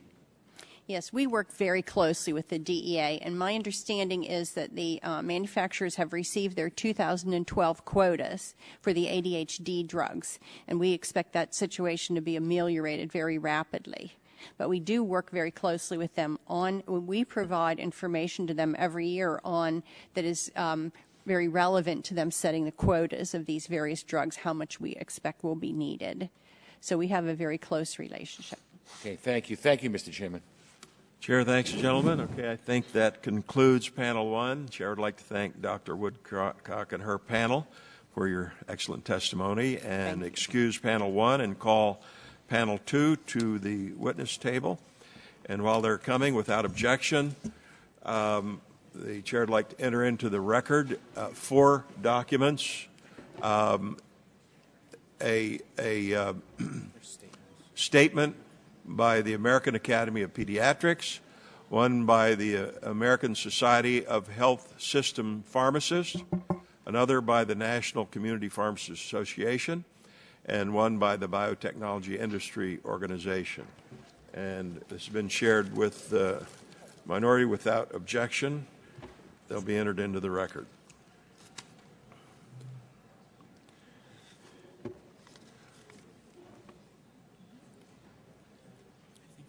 Mr. Gall, not Dr. Mr. And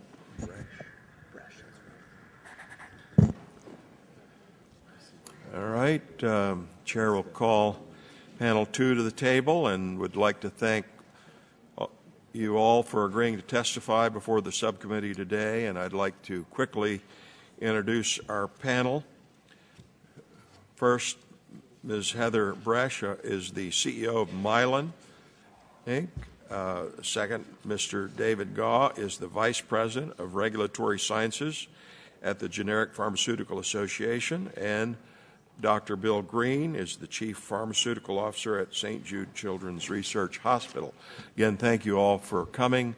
We have your prepared statements, which will be entered in the record, and we ask you to summarize your opening statement in 5 minutes. Ms. Bresch, we'll begin with you. You're recognized for 5 minutes to summarize your testimony. Thank you, and good morning, Chairman Pitts and Ranking Member Plone and members of the subcommittee, and thank you for the opportunity to testify today. I'm Heather Brush, CEO of Mylan, Inc., the largest global generics company in the world, headquartered in the United States. Mylan was founded 50 years ago in West Virginia, and for the first 45 years of our history, Mylan was a domestic company that served the U.S. market. In 2007, we transformed into a global company. Today, we provide products in more than 150 countries, have a global workforce of more than 18,000, including more than 5,000 employees in the United States. Our largest drug manufacturing facility is located in Morgantown, West Virginia, where we produce nearly 20 billion doses of medicine each year. We also have multiple facilities outside of the U.S. that produce drugs that are distributed in this country and which are inspected by the FDA. Today, 1 out of every 11 prescriptions dispensed in the United States is a Mylan product. In light of our success in the global market, Mylan is adding manufacturing jobs around the globe, and we would like to not only maintain what we already have here in the United States, but we would also like to expand our U.S. presence. As we transformed from a domestic to a global company, we were surprised to discover that FDA is still operating as a domestic agency and is not equipped with the resources or legal authority to regulate the now global drug industry that serves the United States. In fact, FDA is governed by a 1938 law, which has been largely unchanged since its initial passage, and does not give FDA the full authority it needs to oversee the global industry. Unfortunately, the 1938 law also creates an unlevel playing field for American manufacturers by requiring U.S. manufacturers to be inspected every 2 years, while the law is silent on foreign drug manufacturers. As a result, 2 standards are created, one for the United States manufacturers and one for foreign. U.S. manufacturers actually have a perverse incentive to move existing U.S. jobs abroad, where they will face less regulatory scrutiny and also can avoid the second highest combined federal-state corporate tax rate of 39%. As the Pew Health Group reported to this subcommittee last week, complying with quality systems and FDA regulations represents approximately 25% of a drug manufacturer's operating cost. This disparity in standards raises very real and profound questions about the integrity and quality of the drug supply in the U.S. Clearly, every consumer should have the peace of mind of knowing that every drug product dispensed in the U.S. is held to the same standard of quality, regardless of whether the product originated in the United States or outside of its borders. Over the last several years, the number of foreign facilities supplying the U.S. has grown by 185%, while at the same time, FDA inspection rates have decreased by nearly 57%, according to the FDA. FDA estimates that up to 40% of drugs now consumed by U.S. patients are manufactured abroad, and 80% of the active ingredients used in drugs come from foreign countries.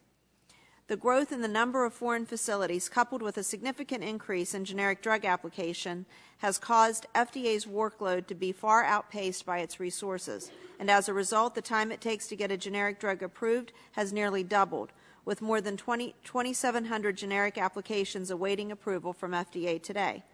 Now more than ever, Americans need more timely access to more affordable generic medicine, which have saved patients and the government more than $930 billion in the last decade alone.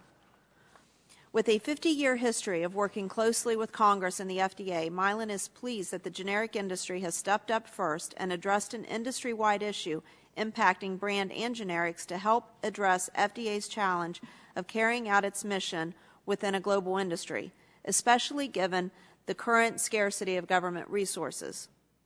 The landmark and novel user fee program is aimed at 3 critical components: safety, access, and transparency. Through GDUFA, FDA will receive approximately $1.5 billion in new funding over the next 5 years, and in return, FDA has agreed to more timely reviews of generic drug applications, increased transparency, and biennial good manufacturing practice surveillance inspections of all generic finished dosage form and active pharmaceutical ingredient manufacturers, foreign and domestic, on a risk-adjusted basis, among other benefits outlined in a negotiated goals letter. Strengthening the supply chain, a key aim of GDUFA through routine GMP inspections for all facilities, as well as transparency initiatives that require the identification and registration of facilities involved in the supply chain, will also provide a more holistic solution to current drug shortages. Additionally, decreased review times will ensure more timely access to new generic products, including those that address an unmet medical need or those in short supply. While the generic industry and API industries will help provide the financial resources to globalize the FDA, it is imperative for Congress to update the 1938 law to ensure the integrity of the supply chain and a level playing field so companies like Mylan are not disadvantaged to grow American manufacturing jobs. A level playing field will also benefit foreign facilities as well as small and first-time entrants who are currently disadvantaged by delays in new product approvals because of a lack of a recent inspection. We urge Congress to adopt GDUFA as negotiated and move forward in updating the 1938 law. Only by taking these steps can we provide more timely access to more affordable generics, ensure competitiveness by leveling the playing field for American manufacturers, and equip FDA with the authority it needs to become a global agency to ensure the integrity of the global drug supply chain. Thank you, and I would be happy to address any questions of the committee. Thank you. Mr. Gaw, you're recognized for 5 minutes to summarize your opening statement. Thank you. Good morning, Chairman Pitts, Ranking Member Plone, and members of the subcommittee. Thank you for inviting me to testify on these very timely and important issues. I'm David Goff, Vice President for Regulatory Sciences at the Generic Pharmaceutical Association and a licensed pharmacist. GPHA represents the manufacturers and distributors of finished dose generic pharmaceuticals, bulk pharmaceutical chemicals, and suppliers to the generic industry. Generic pharmaceuticals fill 78% of all prescriptions dispensed in the United States, but consume just 25% of the spend for prescription medicines. I'd like to begin by commending the committee for your continued focus on these most important issues that you're examining today. Though I've just begun my time with GPHA, I've been working in and around the generic industry for more than 2 decades and have witnessed firsthand the industry's remarkable growth and the vital role it plays in the lives of Americans every day. This growth of the generic industry has also served to underscore the critical importance and the role of the Food and Drug Administration. As shown by these 2 historic user fee agreements and our continued efforts to address drug shortages, the level of cooperation between the industry and the FDA has never been greater. It's our hope this collaboration will continue and even extend throughout the interactions for future activities with the agencies. However, the agency remains underfunded, and the responsibilities of ensuring safe and effective access for affordable medications is shared with the entire pharmaceutical industry, not just with the FDA. This is why the generic industry has stepped up to the plate. Let me please provide some examples. Currently, well more than 2,000 generic drug applications are awaiting approval for the FDA Office of Generic Drugs, and an average approval time for these applications is now stretched to 32 months. Unfortunately, the backlog keeps growing for these generic drugs, keeps off-market competitors, and prevents the prices from continuing to go down further.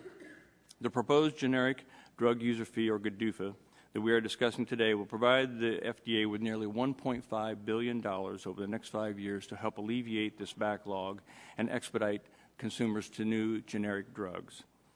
It will also take the historic step of holding all players contributing to the U.S. generic drug system, both foreign and domestic, to the same inspection standards and enhance FDA's ability to identify and require the registration of active pharmaceutical ingredients and finished dosage form manufacturers involved in the production of the products being sold in the U.S.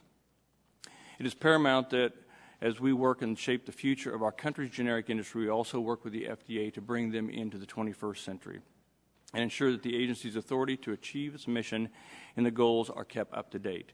This is exemplified by the user fee program we are discussing today, both GDUFA and the biosimilar fee per structure. During the biosimilar fee negotiations, GPHA expressed its support for user fee funding to provide FDA with adequate resources to apply consistent regulatory standards to all biologics. Both industry and patients will benefit from this user fee program by gaining a higher degree of certainty in the timeliness of the applications, their review, and their approval. It is important to emphasize that the funding provided by these user fee programs is in addition to and not a substitute for congressional appropriations. And while the program provide an excellent framework for the industry to help support the growing global needs of the FDA, they do not completely solve the problems. For example, some manufacturers are using the REMS program as a way to delay generic competition. For products that require a full REMS and distribution in accordance with restricted systems, brand manufacturers are making it difficult for the generic manufacturers to acquire samples of products so that they can actually run the tests on the products to be able to produce the exact bioequivalent product in a generic form. GPHA also supports the adoption of a federal drug tracking system with uniform standards across all states to prevent patchwork by state law. Now let me address the drug shortage crisis. The generic pharmaceutical industry has spearheaded the development of an unprecedented multi-stakeholder collaboration, which we believe will accelerate the recovery of certain critical drugs in short supply that are in patient need. This private sector solution, which we have labeled as the Accelerated Recovery Initiative, is designed to provide a more accurate, timely, and comprehensive view of the critical drugs in drug shortage, provide greater visibility to potential shortages of those critical drugs that are established for potential loss, and voluntary production adjustments to lessen and even eliminate certain current drug shortages. This initiative is predicated on voluntary communication between an independent third party and all key stakeholders involved in the approval, the manufacturing, and the distribution of drugs that are in shortage. In conclusion, Mr. Chairman, it is our hope that Congress will act on these historic user fee proposals as an expeditious process. Nothing is more important to our industry than ensuring patients have access to life-saving generic medications they require, and with a joint effort among all involved, we believe we can continue to make significant steps towards accomplishing this goal. Thank you, and I look forward to your questions. Chair, thanks, gentlemen, and now recognize Dr. Green for 5 minutes to summarize your opening statement. Chairman Pitts and other members of the committee, I'm grateful for the opportunity to address you today as a representative of St. Jude Children's Research Hospital and also a representative of colleagues at children's hospitals throughout the United States. As you know, I'm Chief Pharmaceutical Officer at St. Jude, and at St. Jude we're committed to developing research that leads to new cures for children with catastrophic diseases. We're also committed to providing unsurpassed clinical care for those patients. I'm really grateful that you would offer me time to share some comments. In my short testimony, if we can have some slides here, I'd like to share 3 ways Congress can help alleviate drug shortages for the pediatric community. But at first, I would like to begin by putting a face to my discussion, and it doesn't look like the face will be able to be displayed.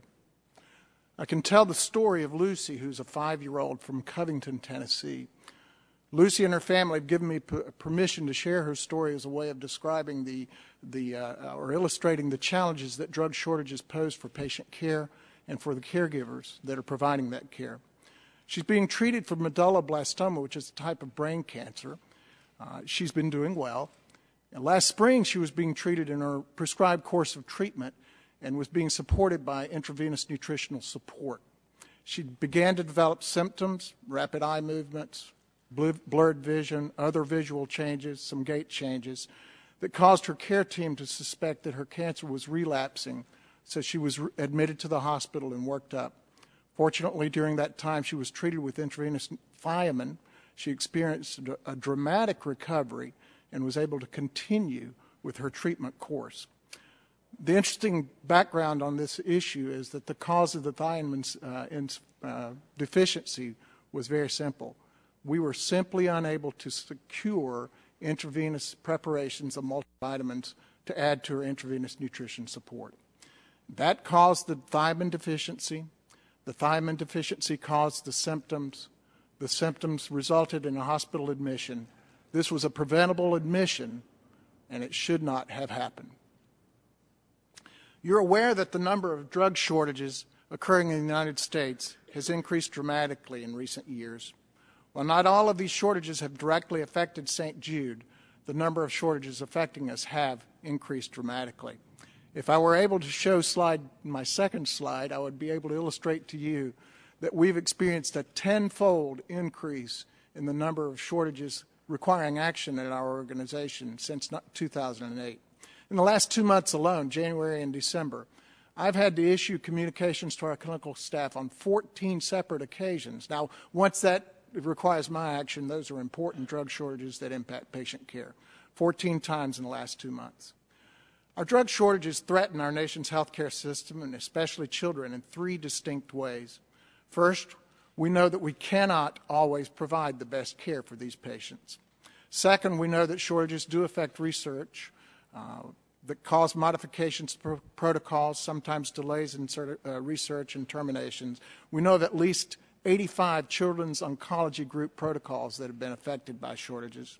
And third, we know that all of these shortages definitely add real cost to the system.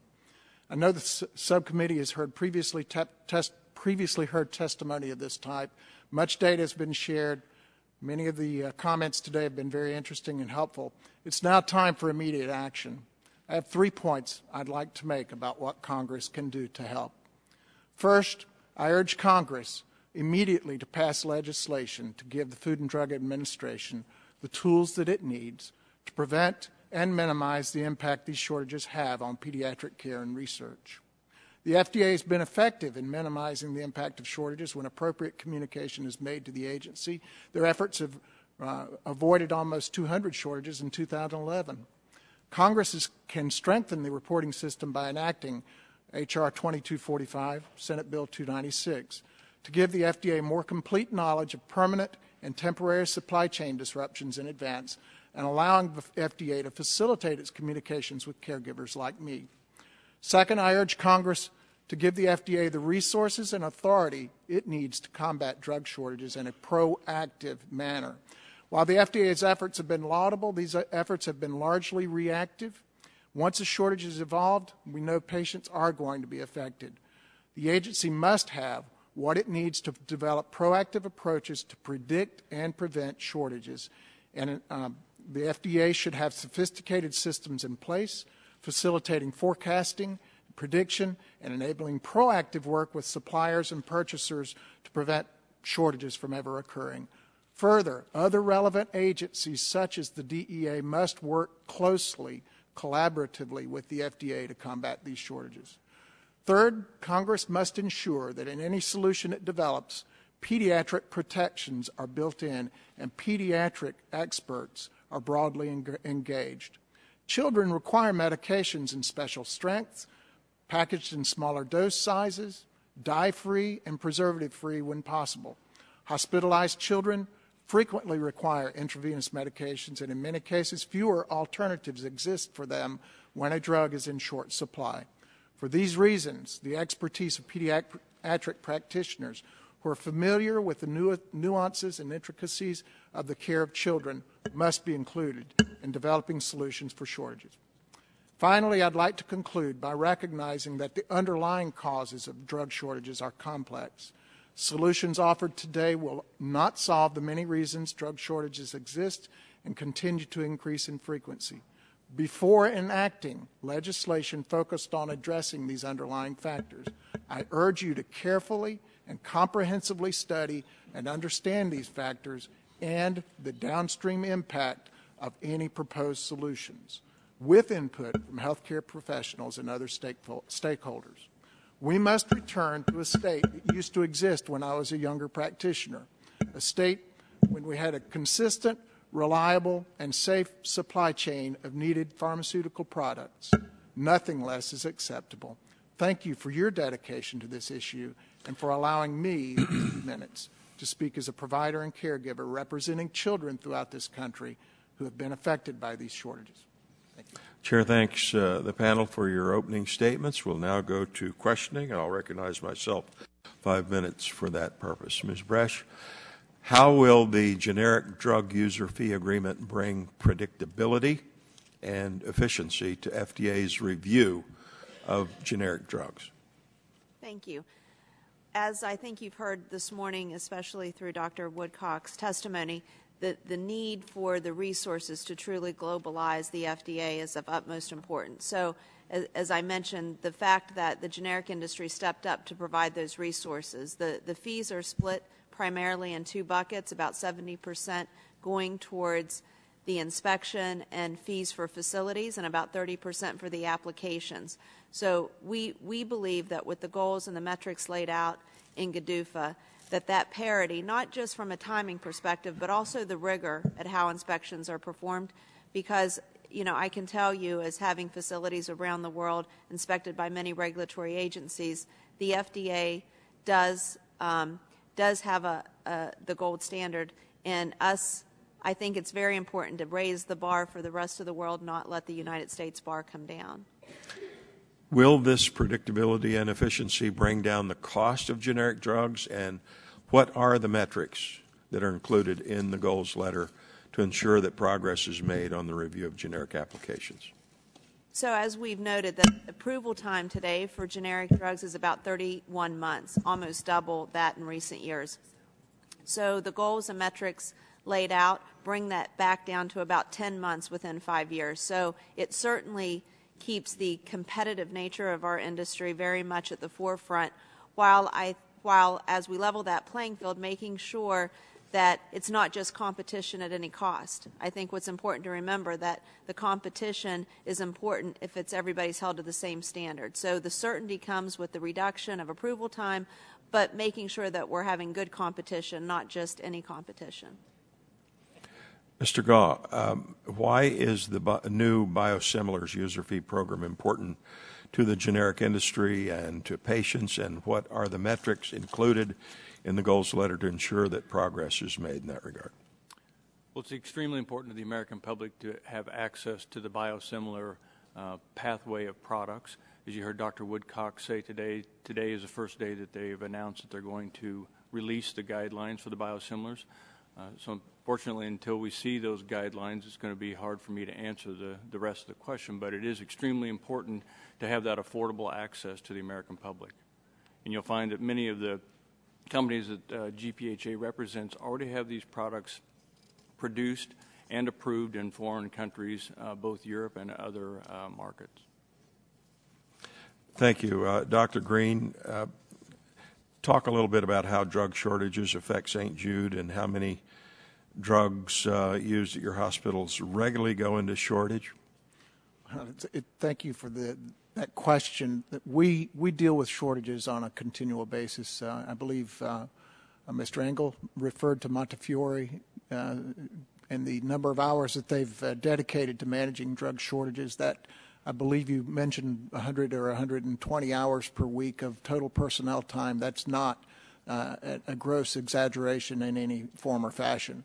As I mentioned, I'm continually engaged in interacting with my clinical staff on what are the shortages, what are the alternatives, when we have fentanyl, when we don't have fentanyl, when we have Zofran, when we don't have Zofran, when we have multivitamins, when we have mannitol, what do we do when it goes away? It has a dramatic impact, and it diverts significant resources away from actually taking care of the patients, because we're focusing on one of the most basic elements of care, and that is simply, do we have the product available for us? So it's very dramatic impact on us on a day-in, day-out basis. Some days are better than others, but some days are simply very traumatic in trying to provide that care. Can you walk us through, Dr. Green, what happens from your perspective when there's a drug shortage? Who notifies you? How much warning do you get? What do you need to do to notify people in your organization? Is there any way at present to anticipate a shortage, and what preparations do you need to put in place at the hospital level? You know, I made reference to in my testimony the need to support the proposed legislation that effectively builds the tools to allow for early warning types of systems. Historically, we're not aware of a drug shortage evolving until we simply place an order. We check our inventory when it comes in, and we realize after 1 day, 2 days, or 3 days, we keep getting shorted on the order. We don't know about it. Nobody tells us the shortage is there. So effectively, you place an order, you get the drug or you don't, and of course the shortage is recognized when we don't get it the day after we order it. We place another order, we're shorted, and then finally you begin to realize there's something going on here. Now, fortunately, the University of Utah Drug Information Center and American Society of Health System Pharmacists now have a very useful tool that allows organizations to become aware of the experience of other organizations, healthcare systems, that have experienced shortages, so that, for example, I might report to that system that we're having trouble getting methotrexate, and that might be the first notification that we're beginning to see problems with methotrexate in the country, and that way other organizations become aware of that. So there is no warning in too many cases, and we simply have to be reactive in dealing with those problems. Okay, the chair thanks the gentleman, and now recognize the ranking member for 5 minutes for questions. Mr. Plone. Thank you, Mr. Chairman. I wanted to ask a question of Ms. Bresch first, if I could. In your testimony, you emphasized that the imbalance of inspection requirements between U.S. and foreign manufacturing facilities creates an uneven playing field for pharmaceutical plants in the U.S. And certainly one way to help level the playing field, which was mentioned by our previous panel, is to apply a risk-based system, oversight system, to all manufacturing facilities, both foreign and domestic. However, my question is, to ensure real parity for all manufacturing locations, do you think that a minimum inspection frequency is also necessary, and should that be defined in a statute that we would pass? I believe that risk-based is appropriate, but I do believe that the defining how that risk-based works is incredibly important. I mean, if I give the example, I talked about our facility in Morgantown, West Virginia. There's two full-time employees by the FDA who live in Morgantown, West Virginia, for just our facility. So if the risk base is not defined properly, our concern is that it will be easy to go to where FDA has been going, and that compliance-based will be extremely important to define that formula. So I believe that the legislation needs to have a very well-defined formula, and that there should be some minimum that a facility would need to have been inspected by. Okay, thank you. Let me ask Mr. Goff, right? Yes. Goff, is it? Goff, yeah. Goff. I'm interested in this Accelerated Recovery Initiative, or ARI. I mentioned it previously also, I think before the last panel, that you described in your testimony. It sounds like a promising effort that would help industry address or prevent shortages, and I'm interested in hearing exactly how it would interface with the FDA.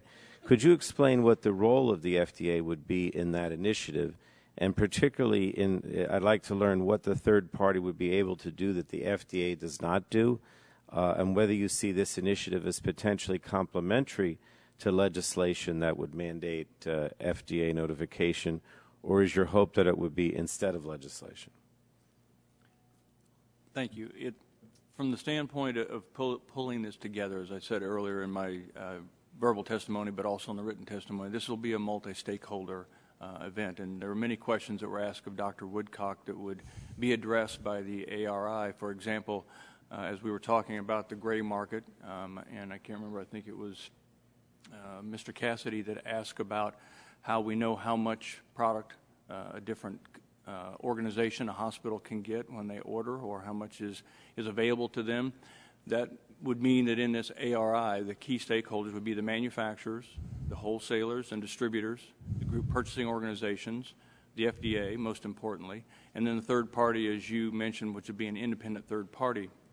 The issues that we have addressed in the small group that's pulling the ARI together is that this is a very competitive marketplace, of course, and it would be fraught with some FTC potential issues if not handled in appropriate fashion.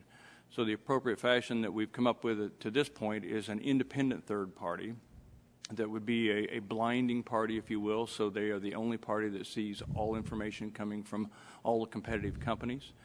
To answer your question about why the FDA couldn't perform this, there are multiple reasons. One, it isn't currently in their responsibility of duties, as you see the responsibilities. Number two, Dr. Woodcock talked about the limited resources they currently have, which is very true. The drug shortage was only 4 or 5 people up until a few months ago. It's now been doubled, I believe, to 7 or 8 people.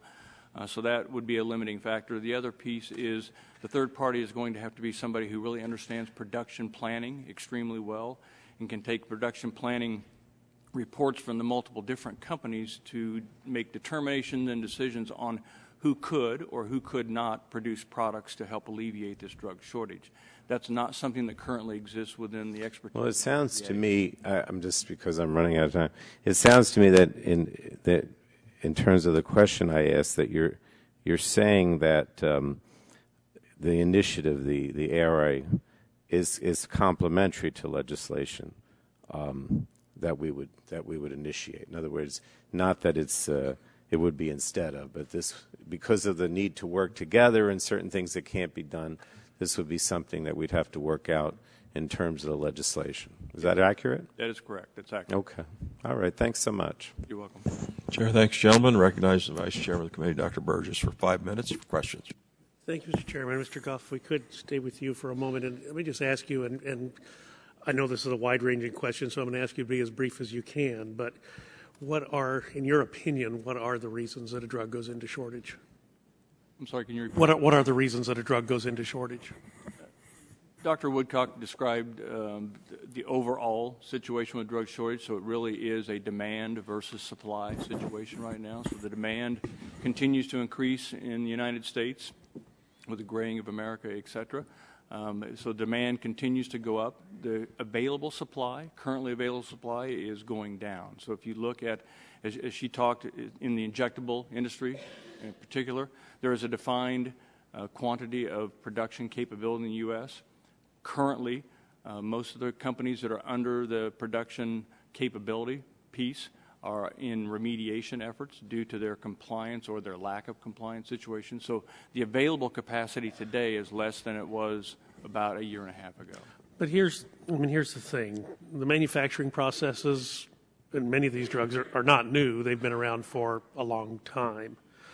The FDA's been doing inspections for years. The companies have had to get the raw materials for years, and they've been making injectables for years. So why the acceleration in the last 5 years? If you look at the basic five companies, we're still just talking about sterile generic injectables, the basic five companies that have the majority of the production capability. These are aged facilities. So as the manufacturing lines are becoming older, they need to be replaced, refurbished, upgraded.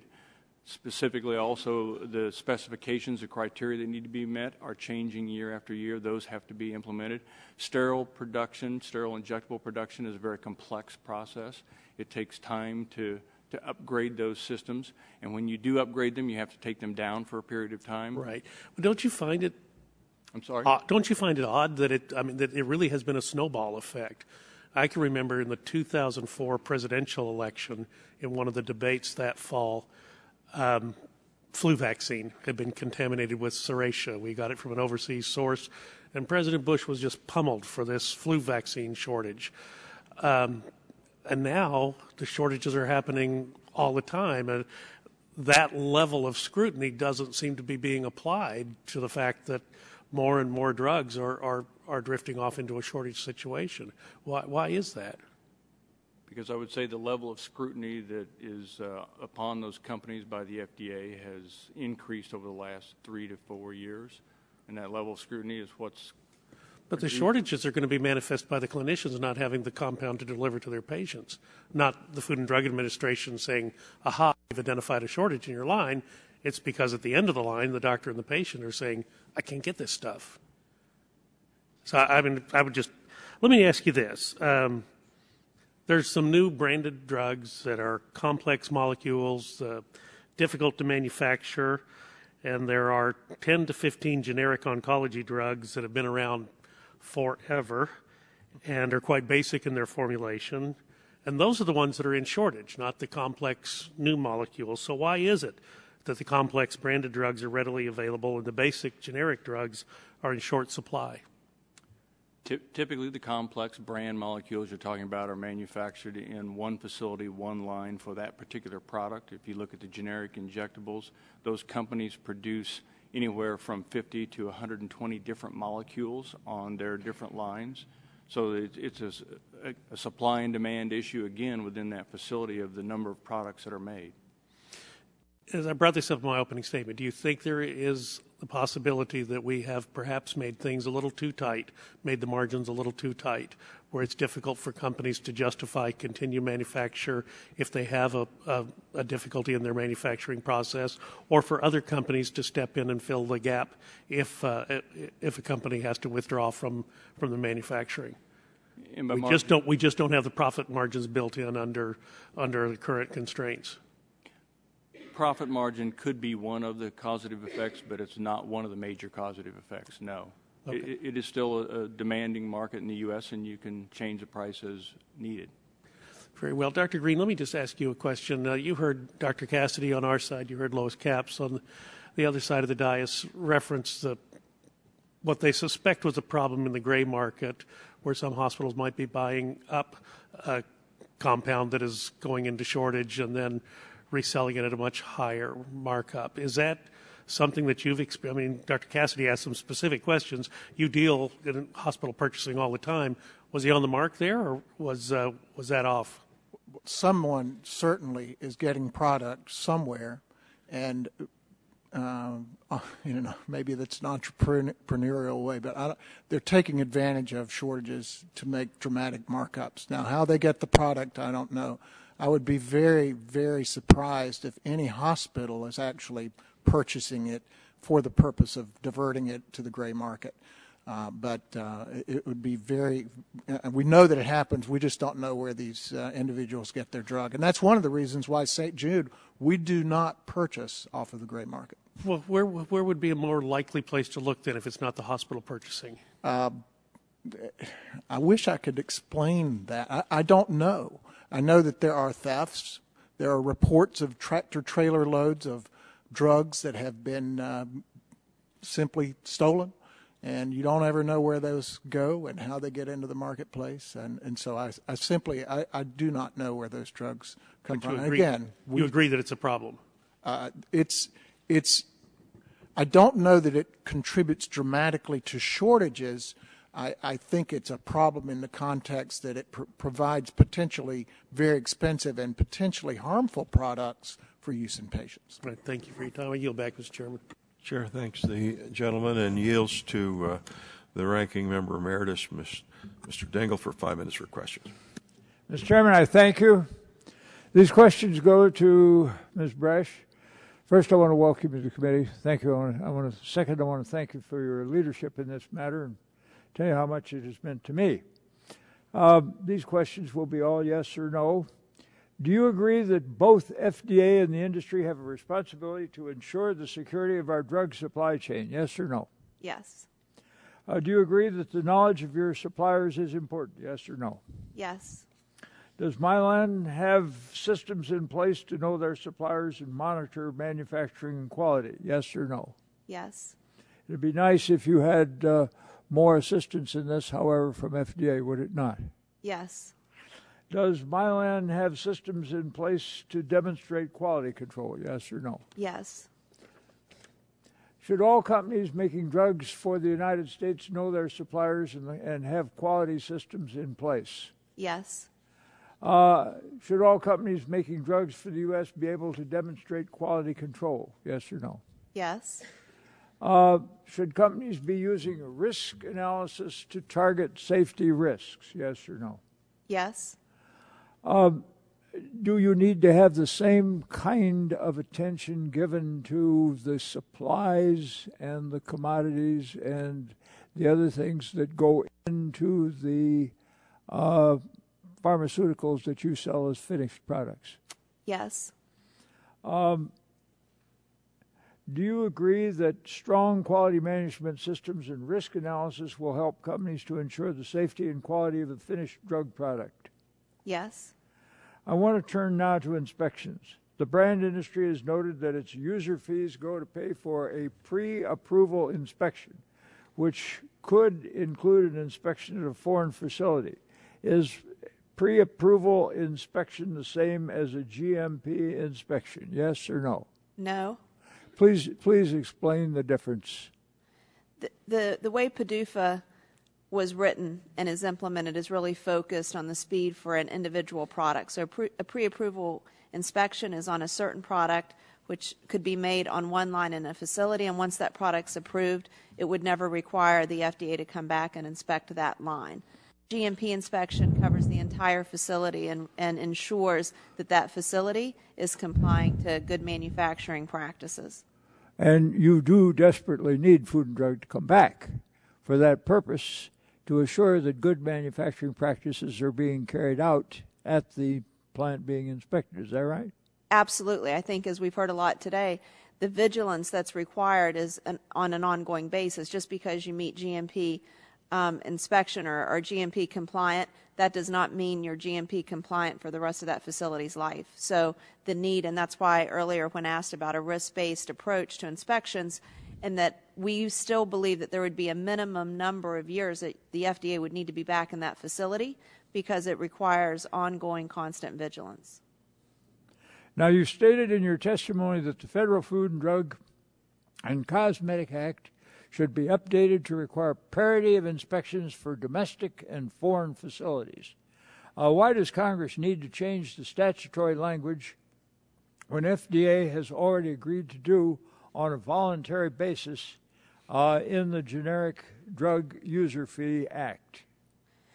Well, I think as many of you, and I want to thank you for your leadership in this area for many years, I think to have an agency as important as the FDA to be governed by a 1938 law that was written from a very domestic standpoint, and yet we are needing and demanding the FDA to govern a global industry. So if we're not going to have the global industry return to a domestic one, we have no choice but to have the 1938 law be representative of the world that the FDA needs to operate in today. I think we heard Dr. Woodcock speak about the fact that there's just a different standard. If a product's manufactured in the United States, it's assumed to be adulterated unless proven that it's been made to GMP. Yet if we're importing drugs, the standard that we hold those imports to, we have to show and prove that they're not up to GMP, or we have to let them in. So I believe that 1938 law desperately needs to be updated so that the FDA has all the ability to make all the decisions and necessary demands to ensure this the safety of and the supply chain integrity on a global basis. Now, it also is grossly unfair to surround American manufacturers with all of these requirements while literally FDA is able to surround foreign manufacturers with virtually none. Isn't that right? Absolutely. Again, we talk about the competitive nature of this industry. So we're forced to compete really at any cost. So we are competing every day from competition and companies around the globe that perhaps don't hold their facility to the same standard as we do. We have facilities all over the world, as I mentioned, that make product for the United States, and we hold all of our companies to the same GMP, whether that facility is in the United States or outside of the United States. So the need for the competitiveness as a U.S. manufacturer is very unlevel at the moment. And unfortunately, as a manufacturer who employs many American jobs, like I said, we would like to not only maintain those, but to increase them. And right now we're disincentivized to do so. Mr. Chairman, I have used all my time, but could I have one more question? You may proceed. Ma'am, the Generic Drug User Fee Act agreement is unique in that it recognizes that FDA needs new resources and new authorities to properly oversee what is now a globalized industry, as you have been pointing out to us. I happen to believe that the Food, Drug, and Cosmetic Act should and needs to be updated to reflect the global nature of our drug supply, again, as you were pointing out, and to adequately equip FDA with the authority to properly ensure the safety of our drug supply, and that would include the commodities that go in an unfinished state. This committee has worked in a bipartisan manner to secure the safety of consumer products in our food supply, and I hope that we can do so for pharmaceuticals. I want to commend you for what it is you have done today and for your guidance and counsel in these matters. It has been most helpful, and you go with my thanks, and I think the thanks of the committee. Mr. Chairman, thank you for your courtesy. Chair, thanks, gentlemen. Recognize the gentleman from Illinois, Mr. Shimkus, for 5 minutes for questions. Thank you, Mr. Chairman. Again, I do appreciate the panel and your time today. Ms. Brush, you're from West Virginia, is that correct? I mean, the facility is in West Virginia, is that what you said? That's where our largest facility is. We have facilities all over the United States. Okay, Illinois I just want to talk. Do you know how many drug manufacturing facilities are in the state of Virginia? I mean, West Virginia? I don't know of any other. At the West Virginia facility, there's 2 FDA inspectors 24/7. They live in Morgantown, yes. And they are dedicated solely to your facility? I can't speak to what they're dedicated to, but I can tell you that they live in Morgantown, West Virginia, and like I said, we're the only pharmaceutical company. I mean, do they come in every day to your facility? They're not necessarily in our facility every day, so that's why I'm saying I'm sure the FDA can utilize them in other manners. My point just being that we have countries that don't have an FDA employee, so when you think about Morgantown having 2, it can just demonstrates the unlevel playing field. Yeah, I'd like to have 2 in China, maybe. Or maybe 200, but yes. You know, at least 2 would be a start. You know, Exactly. But I think that raises the issue, and I do appreciate your comments. I've been focused on this risk-based system for a long time, and it's not to walk away from U.S. facilities, but it is to recognize the fact that, as Chairman Emeritus Dingell said, I mean, you've had an inspector on site, you've got programs and plans and systems to obviously check that yourself. We also have a pretty good litigious environment that also keeps U.S. manufacturing facilities somewhat cognizant of the safety and efficacy of what they're doing in the facility. So I think there would be, if we did aggressively move in a risk-based approach, there'd be a return. It's not like they're never going to come back to Morgantown, West Virginia and check in on you. And we want them to. And I think that's the point of the vigilance that I spoke about. It's that need. We say all the time, there's good actors out there and bad actors everywhere, United States included. It's just the rigor that the FDA has to inspect the U.S. We find those quicker or perhaps never in some other countries. Thank you. Dr. Green, I apologize for you not getting your charts and stuff up on the overhead because we were able to pull it from your testimony. And this is pretty stark. I mean, I would guess you're pretty concerned that the trend line's not changing anytime soon. Is that correct? It doesn't portend good things for the future if it continues in the same direction. And that, I mean, that, so from the other members in this discussion, I think it seems like we kind of mealy mouth around trying to really identify the problem. We talked about this in the last hearing, and I was just asking a basic question. Why? Because I'm a conservative, competitive market corporate Republican, believer in the supply and demand principles. Why is that not working here?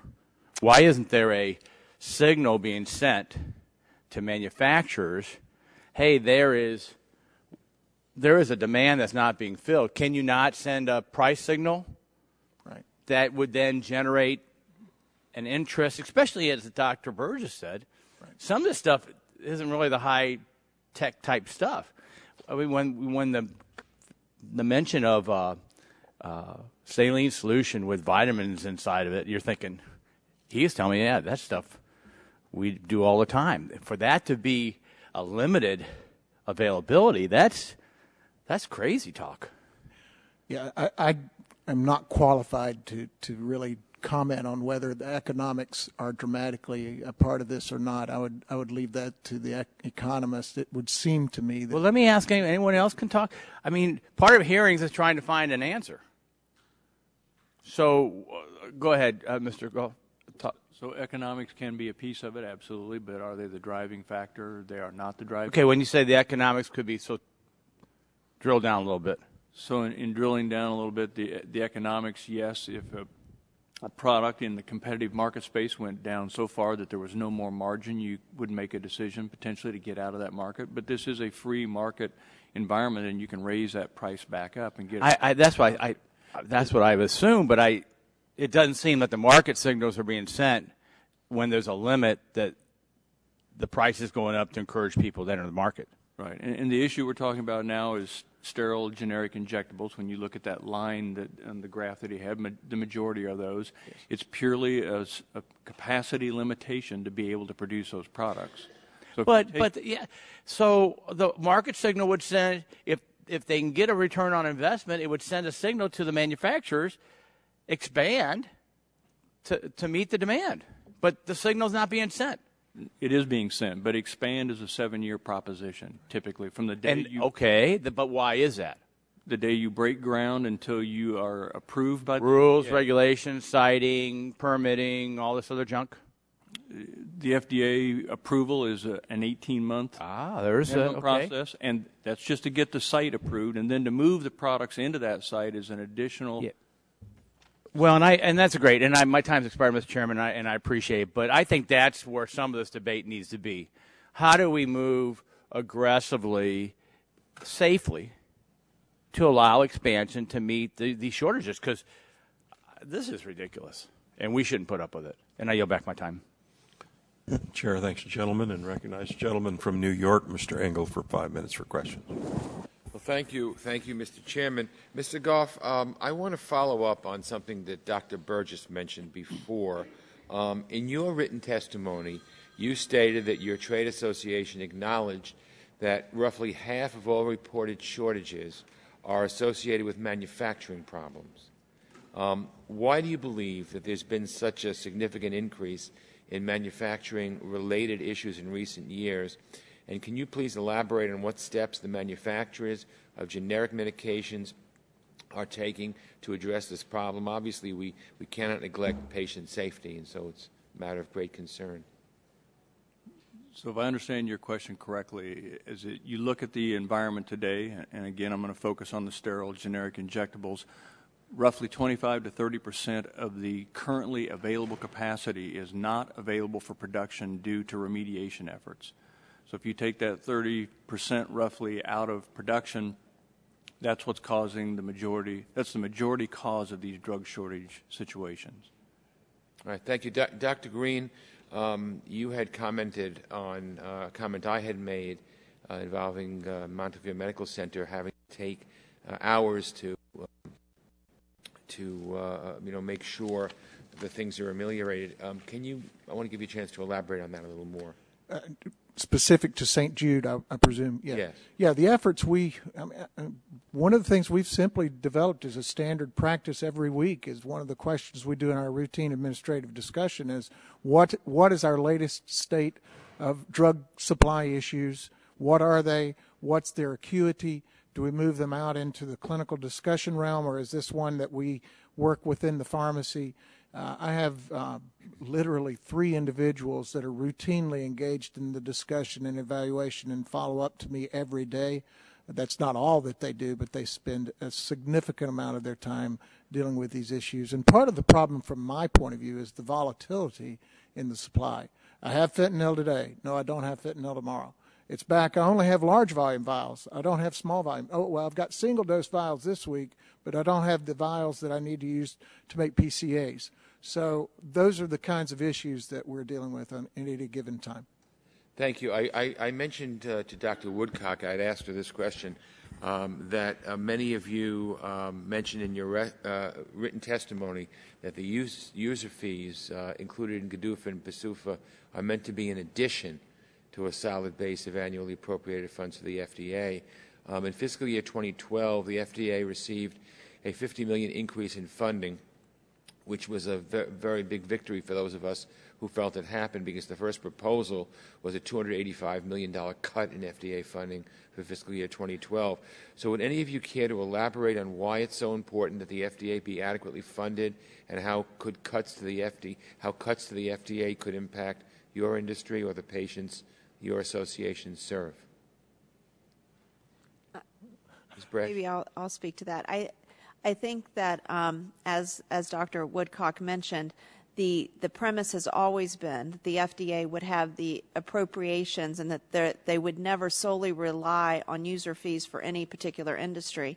And that's why I think, as you see the GDUFA being, a very novel and landmark user fee, the agency has obviously funded the Office of Generic Drugs since 1984 and has been very successful. Hopefully the user fee is now complementing that. I think that when you look at the need for the generic biologics program, the same does not hold true. And I think that's where we run some risk of having it being way too weighted on strictly user fees and not having the appropriate appropriations from the agency perspective to carry out their mission. Thank you. I agree with you. Anybody else care to address it? Okay, well then thank you, Mr. Chairman. I yield back the balance of my time. Chair thanks the gentleman and recognize the gentleman from Louisiana, Dr. Cassidy, for 5 minutes for questions. If I seem in a hurry, I'm missing a lunch with the greatest chefs in Louisiana. So, oh my gosh, I'm tasting the food. Now, Mr. Gall, you mentioned, though, that there is no reason a price signal could not be sent, but there actually are constraints on how 340B will allow a company to raise its pricing. So, and you will know more about 340B than I, but I am struck that this price signal Shimkus is after is dampened by the 340B process. Now, Dr. Green, you're at St. Jude's? That is correct. Now, I think I know, but correct me if I'm wrong, that pediatric IV immunoglobulin was, because of a shortage, was taken out of the 340B program. What has happened? One, is that correct? And two, if correct, how has that affected supply? Well, it is my understanding that that is correct, that we have not, to my knowledge, in the time that we've been engaged in the 340B program, it's only been about a year and a half now, I suppose, not quite that long. I don't think we've ever been able to purchase any consistent supplies of IVIG in the 340B program, and yes, so I would say that that is true. The supply's been available to us. It's just that we've had to pay the regular market rate defined through our group purchasing organization. Now, so that's interesting. So, and again, I think IVIG was taken off of 340B pricing. I think that's true. So now the supply is there, and it was absolutely taken off because it was never available before. I think I know that, but I'm a little rusty in my thought. Mr. Gall, you're nodding your head yes. Is that correct? That is correct. I remember that correctly. Now, so if you will, the restoration of a price signal restored supply. I'll just point that out. Now, Dr. Green, you also mentioned St. Jude's. Everybody knows St. Jude's. That you've had a hard time, and times in your testimony you said you could not get chemotherapeutic agents. But y'all are big, so I presume you obtained them someplace. I have this kind of interest in the gray market. Do you get them from other hospitals? Do you buy them from third parties? Do you go into the gray market? Not asking you to indict yourself, but I'm trying to understand, what do companies do when they can't get this drug? I can think of two specific examples in the last year.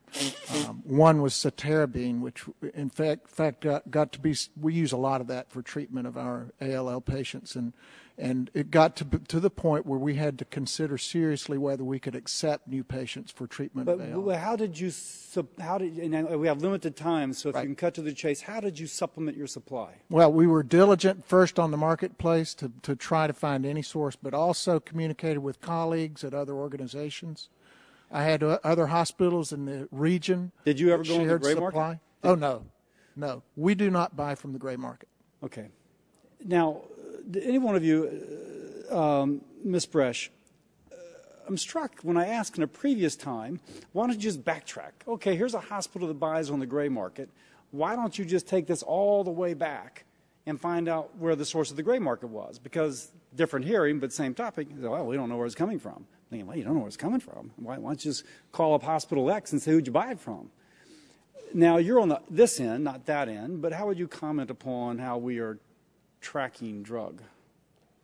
I think you perhaps just answered your question. We don't track drug, and the FDA does not track drugs. And in fact, one of the premises of GDUFA, the generic industry proposal, was the fact that this has led to a very weak supply chain. So I know there's been a lot of discussion today on drug shortages about, is there a price point, what's really the cause of it, and I would contend that one of the issues that we're seeing as a result is this very weak supply chain we have today. So not only do we not track, I mean, I believe the FDA would tell you they have no idea where some products are manufactured throughout the world. They have no even idea where the facility is. So when people buy online from overseas pharmacies, we have no clue whether that pharmacy is doing GMP, the manufacturers, or even whether it's counterfeit drug, correct? You don't have any idea if you walk into your corner pharmacy here in Washington, D.C. You don't even have to go online. Today, you have no idea where the product you're buying comes from. My jaw drops. I couldn't agree more, and that's why serialization, which has been a topic, I know of some other hearings, and the need for us to be able to track and trace. We highly agree that that needs to happen. Now let me stop just because I have 18 seconds left before I return to my Louisiana seafood. How would you all define the gray market? I'm just curious, what's a working definition in your mind? Entrepreneurial America is how I would define it. So you wouldn't see a problem with it, or you would just say that... I do see a problem with it, absolutely, but it's not illegal that we're aware of. It's a brokerage firm, if you will, so it's people who... So it's not a black market in the sense that it is legal. On the other hand, it is a gray market created by price distortions and shortages. Would you agree with that, Dr. Green? Would, and there is no pedigree that runs through the gray market process, and that's why you can't trace it back through the gray market. Okay. You can trace it to a certain level, but not completely, because the pedigree doesn't exist in a gray market environment. Okay. Thank you. I yield back. Come over. Chair thanks you, gentlemen. And now recognize the gentlelady from Colorado. Thank you very much, for 5 Mr. minutes. Chairman. And thank you for the comity that you've given to allow me to question as a member of the full committee. Dr. Green, I wanted to ask you what would you be able to do with these patients if you were informed in a timely fashion of an impending drug shortage? Well, of course, it would depend upon the severity of the shortage and what details would come out of that. But the first step we would assess is the number of patients that would be dependent upon that drug, the number of patients affected, the alternatives that we would have to consider, and their relative risk-benefit compared to the first drug of choice. Let me ask you this, because you said that you were supporting House Bill 2245, which gratified me because I'm the prime sponsor of that bill. We're grateful for that, too. Along with Congressman Rooney. It's a bipartisan bill that has Democratic and Republican co-sponsors. So what that does is it basically expands the current FDA voluntary reporting program and makes it mandatory. How would that help? How would that help you be able to do your job better in treating these patients? In short, it would alert us to situations that we could do something about before it reached us. We could modify our dosing approaches. We could take additional steps to minimize waste. There are sometimes alternatives depending on the drug that we could easily switch to before we deplete our on-hand supply. There are a number of on-hand things we could do. Now, you would agree with all of us that this legislation and just doing reporting, that doesn't solve the underlying problems. It just mainly helps you deal with that chart that some folks were showing where you have these terrible shortages and it impacts patient treatment, right? That is correct. Now, Ms. Bresch, I'm going to assume you don't like the idea of drug shortages either, do you? No. and I would assume, Mr. Gall, you don't like them either, right? Do not. And I know, Ms. Bresch, your company right now, in fact, participates in the voluntary FDA reporting program right now. You've got four drugs, largely injectables, that are right now on the shortage list, right? But to my knowledge, our shortage is because we've helped fill the capacity because of other No, I'm just saying you participated in that program, right? And it's worked for you, right? Yes, for years. And for years. And what you're suggesting, I think, is really important, which is if we modified some of the other underlying laws that have been on the books for decades and decades, that might help solve the underlying problem of drug shortages. Absolutely. Right? I believe strengthening the supply chain will go a long way. Right. And expediting the approval process and everything else, right? And Mr. Gall, you're nodding too. You think so too, yes, right? I would agree. But trying to start fixing the underlying problems, even if we pass legislation right away, which I would support doing that's not going to solve the drug shortage issues that Dr. Green and all the other hospitals are dealing with right now, correct? That is correct. Yeah. And so I know, Mr. Gall, your association has proposed this accelerated recovery initiative, which would be a voluntary collaboration for the industry to work on some reporting issues, correct? Yes. And you're not moving forward with that until you make sure that the FTC has addressed your antitrust issues, right? We're moving forward in a parallel path, if you will. Right, but if there's antitrust issues, you're going to have to address those. Now, that particular program is not it's not either or with the FDA reporting program, right? You could have both the industry program and the FDA program, right? Yes, and it would be in supportive of. We've already presented to the FDA, and they're in agreement in concept with the process. Yeah, and by the way, I'm in agreement with the concept too. I like the concept of having industry having a reporting process, but also having the FDA have a reporting process. Now, has your association taken a position on House Bill 2245? That's the legislation I talked about. Notification process. We agree with notification. It's the details that would be in that. And have you looked at my bill? Oh, yeah, absolutely, yes. And what is your position on my bill? As well. Sorry? And have spoken with your staffers as well. Yes. I heard that rumor. and what is your position on my bill? We support the communication process as far as industry communicating to the FDA when drug shortages are known. The devil, as I said, is in the details. What details do you have a concern about? The mandatory timing of those.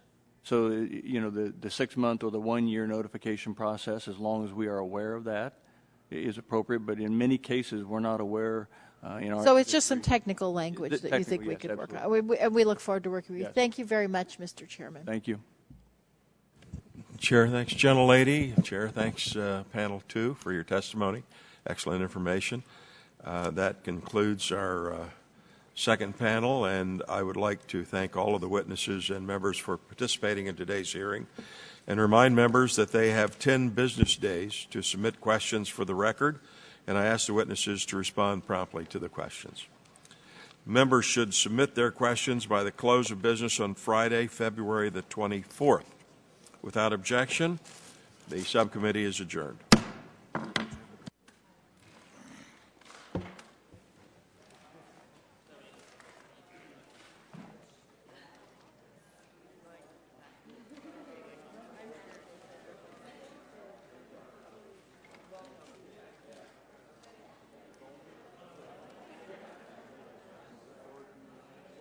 I'm so sorry. Oh my gosh, no, new TVs. I have the same problem at my TV. Okay. I totally understand. Please don't worry. Okay.